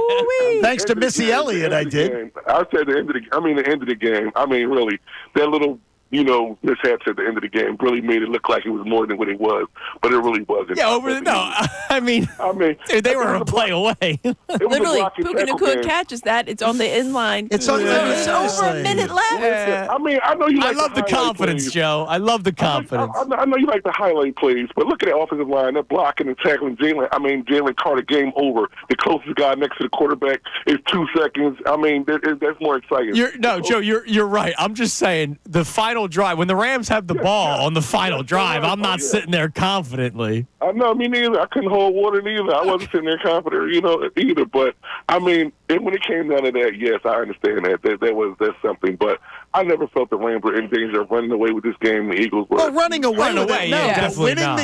Winning the game. If Jalen Carter doesn't sack him, that game is over. Yeah, Higbee was wide over. open. And there would have been 30 seconds left, and you're not going to be able to get down there and give Jake Elliott a real shot. Who had been exactly. shaky. He continues to not be his shaky. field goals, though. No, field goals 3 solid. for 3. 3 for 3 in the snow, Seems man. backwards. That guy in the snow's lights Field goals, out. yeah, loves the field goal. No extra points. Hates the extra. The extra points, it's totally different. Yeah, loves the extra points. Oh, God, Jake, please don't cause heart attacks. Yeah, of course. Now, I'll say this. Sunday can't be a field goal game. No. Oh, my gosh. Sunday's 4-down territory game. Not just because of Jake Elliott. I'm saying I think the Commanders are going to score points. And that's so funny watching the playoffs right now. I think it's really this playoff. It probably is this season if I look back on it. But as a whole, every single team, 4th down is the new 2nd down. 4th downs are nothing. It used to be the biggest deal. Oh, you're going for it? 4th and 7? Yeah, I'm going for it. It is not even a question. I'd love to see the new metrics on this. How do you expect Dan Quinn do you think he plays aggressive? Dan Quinn's thing is that all gas, no brakes. Yeah. Always was. So you expect him to do the same thing Sunday? I do. They're playing with house money. They thought down there, so if you talk to the media, down there, I'm sure you guys are, they thought, hey, listen, we're just going to try to get through, try to make a little hay, see what our rookie quarterback's got. If we make the playoffs, wonderful. They wanted to have a winning season being the that was like, high hey, watermark. Here we go. They're playing with house money. I think that, again, just like the Eagles, don't change everything that you've been doing. If you want to run the ball and it's been working, keep running the ball. Right. Commanders are not going to change their stripes. No, absolutely not. All right.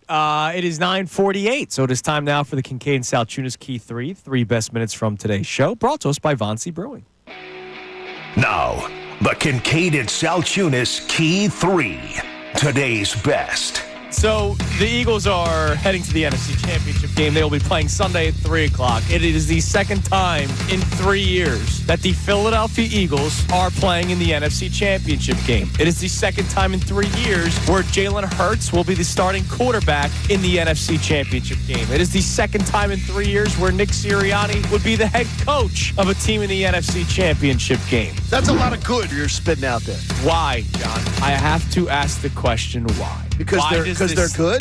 That's not the question. Right. Yes, they are good. Why does this team, specifically Nick Sirianni and Jalen Hurts, but we can go even further, but why does this team, and if you're going to focus mostly on the quarterback and head coach, not get the respect that other head coaches in the NFL get, that other quarterbacks get around the NFL? And I mean nowhere near the respect that some coaches and quarterbacks get. I'm going to go back to just this past matchup. The way Sean McVay is talked about by people here and nationally, and I get it, he deserves respect. I'm not saying that he doesn't deserve the respect, but then in the same breath, it's like, yeah, Nick Sirianni's nowhere close to him, and guys, he kind of is. I think Nick Sirianni's close to Sean McVay. And he beat him. And I think he's beaten Kyle Shanahan. He's beaten Sean McVay. He's beaten Wax the Eyebrows, Matt LaFleur. Yeah, all the boy wonder, they're all boy the McVays. Genius, young you see them? coach.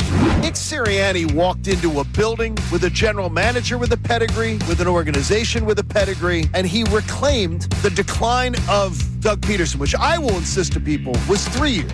It was 9-7, 9-7. You come off a Super Bowl, and I will insist Doug Peterson did less with more of any coach that I've ever seen. Right. Win a Super Bowl, and then honestly, it just went into total decline. So he gets disrespected. I love the consistency of Sirianni. I don't understand the consistency since week 6. No, the consistency of his entire career. Yeah. How many times has Nick Sirianni in his career? How many times has he coached a game where you go, this team was totally unprepared to play today? Yeah, very rarely Tampa. The Tampa game this year, but you again, no Devontae, no AJ, no Lane Johnson. We all expected that to be a loss going in. That game, you're losing 3 key players. I think Nick Sirianni, his consistency of when this team is expected to win under Sirianni, they win almost all the time. Starman Jeff McLane. Jeffrey, good morning. I think the Eagles are about as physical as it gets. The Commanders play hard. Dan Quinn has that team playing tough, physical football for him. So, this could be a bloodbath, and we saw it, the last meeting. These teams don't like each other. Obviously, the stakes are higher now, but that's one area that I'm certainly focused upon. Speaking of Jalen Hurts, why is the statement always, John? Well, the passing game will hold them back. Instead of, look at how strong their run game is and how when it is time to throw the football, it's efficient. After every single game, we have to hear people break down the offense and how they stink, and they've won 16 games. It's unbelievable. They're in the NFC Championship game for the second time in 3 years with that quarterback that is constantly ripped, with that head coach that is constantly ripped. And I get it. We do it on the show. Like, we are critical. We point out bad plays. Jalen Hurts took bad sacks again in this past game. Nick Sirianni, the clock management at the end of the first half was terrible. Very questionable, right? But we're not going over the top saying, oh, man, this could be the game that he gets fired. Jordan Schultz last week. Oh, man, they have a bad performance. They could be fired. Nobody was saying that. I mean, again, nobody was saying that going into the divisional round of the playoffs. What are we doing? Why is that always the mentality for a lot of people? Here's what it is. He's not the conventional NFL head coach. Now they want matinee idol, good-looking guy. They want abs. They want a certain look, and they want a certain tree. Nick Sirianni fell out of a tree, and I'm not being rude about that, but Nick Sirianni fell out of a tree. Not one of you in this fan base knew who the hell he was before you found out he was interviewing for the Eagle job, and that includes me. So I think that what they don't know, the off-brand item, you love buying off-brand. I do. I'm pro off-brand, and I baby. am absolutely anti-buying off-brand. If it's cheaper, it's me. But you know what? Jeffrey Lurie and Howie Roseman, they bought off-brand, and it's turned out to be a great item. All right, that is the Kincade Salciunas Key 3 best minutes from today's show, brought to us by Von C. Brewing Company. We got to rip Brendan Gunn in a second. There you go. There's your made tease. time for that. OG Pills, legendary Philly Lager, gold medal winner at the 2023 World Beer Cup for Best American Pilsner. They got the Walking on Clouds, Von C's flagship hazy IPA, and they have the Vienna Lager, which is awesome. It's just like Norristown. Very similar. Go to VonCBrewing.com. It's beautiful. And why the hell are we going after Brendan Gunn? All right, so Brendan Gunn, as we know, is a Notre Dame football fan. Well, Villanova basketball fan, Notre Dame football fan. We also call him Delco Horse. So there's a tweet that he put out last night at 8:45. Oh, no. I will read the second sentence first, just to add to the dramatic nature of the tweet. Blitzed all year, and now you're coaching like a candy ass. Wow. The Strong first begun. sentence, go back to Temple, Al Golden. He's a Temple alumni. He's saying go back to Temple. That would be great. Come on down. Yes, Come on back. Thank you. Would welcome Are it. you kidding? I'm excited for the new head coach, but we'll see. I would take Al Brendan Golden Gunn back. turns on his teams in the middle of games. But think about that. Go back to Temple? You went to Temple. You're talking down to Temple as if it's some nothing school, which I know football-wise kind of has been. But you're talking to you can't do that. That's your school. Yeah, you can't do that. No, it's not his school. It's not. He doesn't believe. He thinks he can just go, oh, look at the map. Oh, I'll pick this school. And then I'll pick Who this won school. today? This one. Welcome to Walmart. Go back to Temple. This is, I've already decided. Brendan Gunn, when he does retire someday, he's going to be a greeter at Walmart so he can meet all of his Notre Dame fans and all his Villanova basketball fans that didn't get parchment there. I could see him be the guy with the pins. Oh, he could. On the lanyard. On his vest? Oh, Yes. with the flare. My dad was a big Disney pin guy when we used to travel. Would he exchange pins with people? I don't know if he was ever an Just picked 'em up. exchanger, but We he have was some a really big rare pin ones, guy. by the way. If you ever want, I'd want to sell them out from under my daughter. No interest. All right, I want go to sell ahead. them out from under my daughter. Hey, Great seeing you, Amy. Thank you, Hey, Amy. support We life-saving appreciate it. cancer research. Join us and our generous partner, Pierce Phelps Bryant Heating and Air Conditioning Contractors. Make a donation today to the AACR. 97.5thefanatic.com/AACR. The American Association for Cancer Research is always saving lives. They help save mine. Brendan says on the screen, Tennessee baseball season up next. Can't wait. Yes. All right, everybody have a great rest of your day. Mike Missanelli show coming your way next with Bill Colarulo and Ray Dunn. Amy, again, thank you so much as always. We'll be talking to you next week as we start talking about New Orleans. Sound good? That's after they win the NFC Championship game. We'll talk to you tomorrow morning on a Shefty Wednesday here on 97.5 The Fanatic.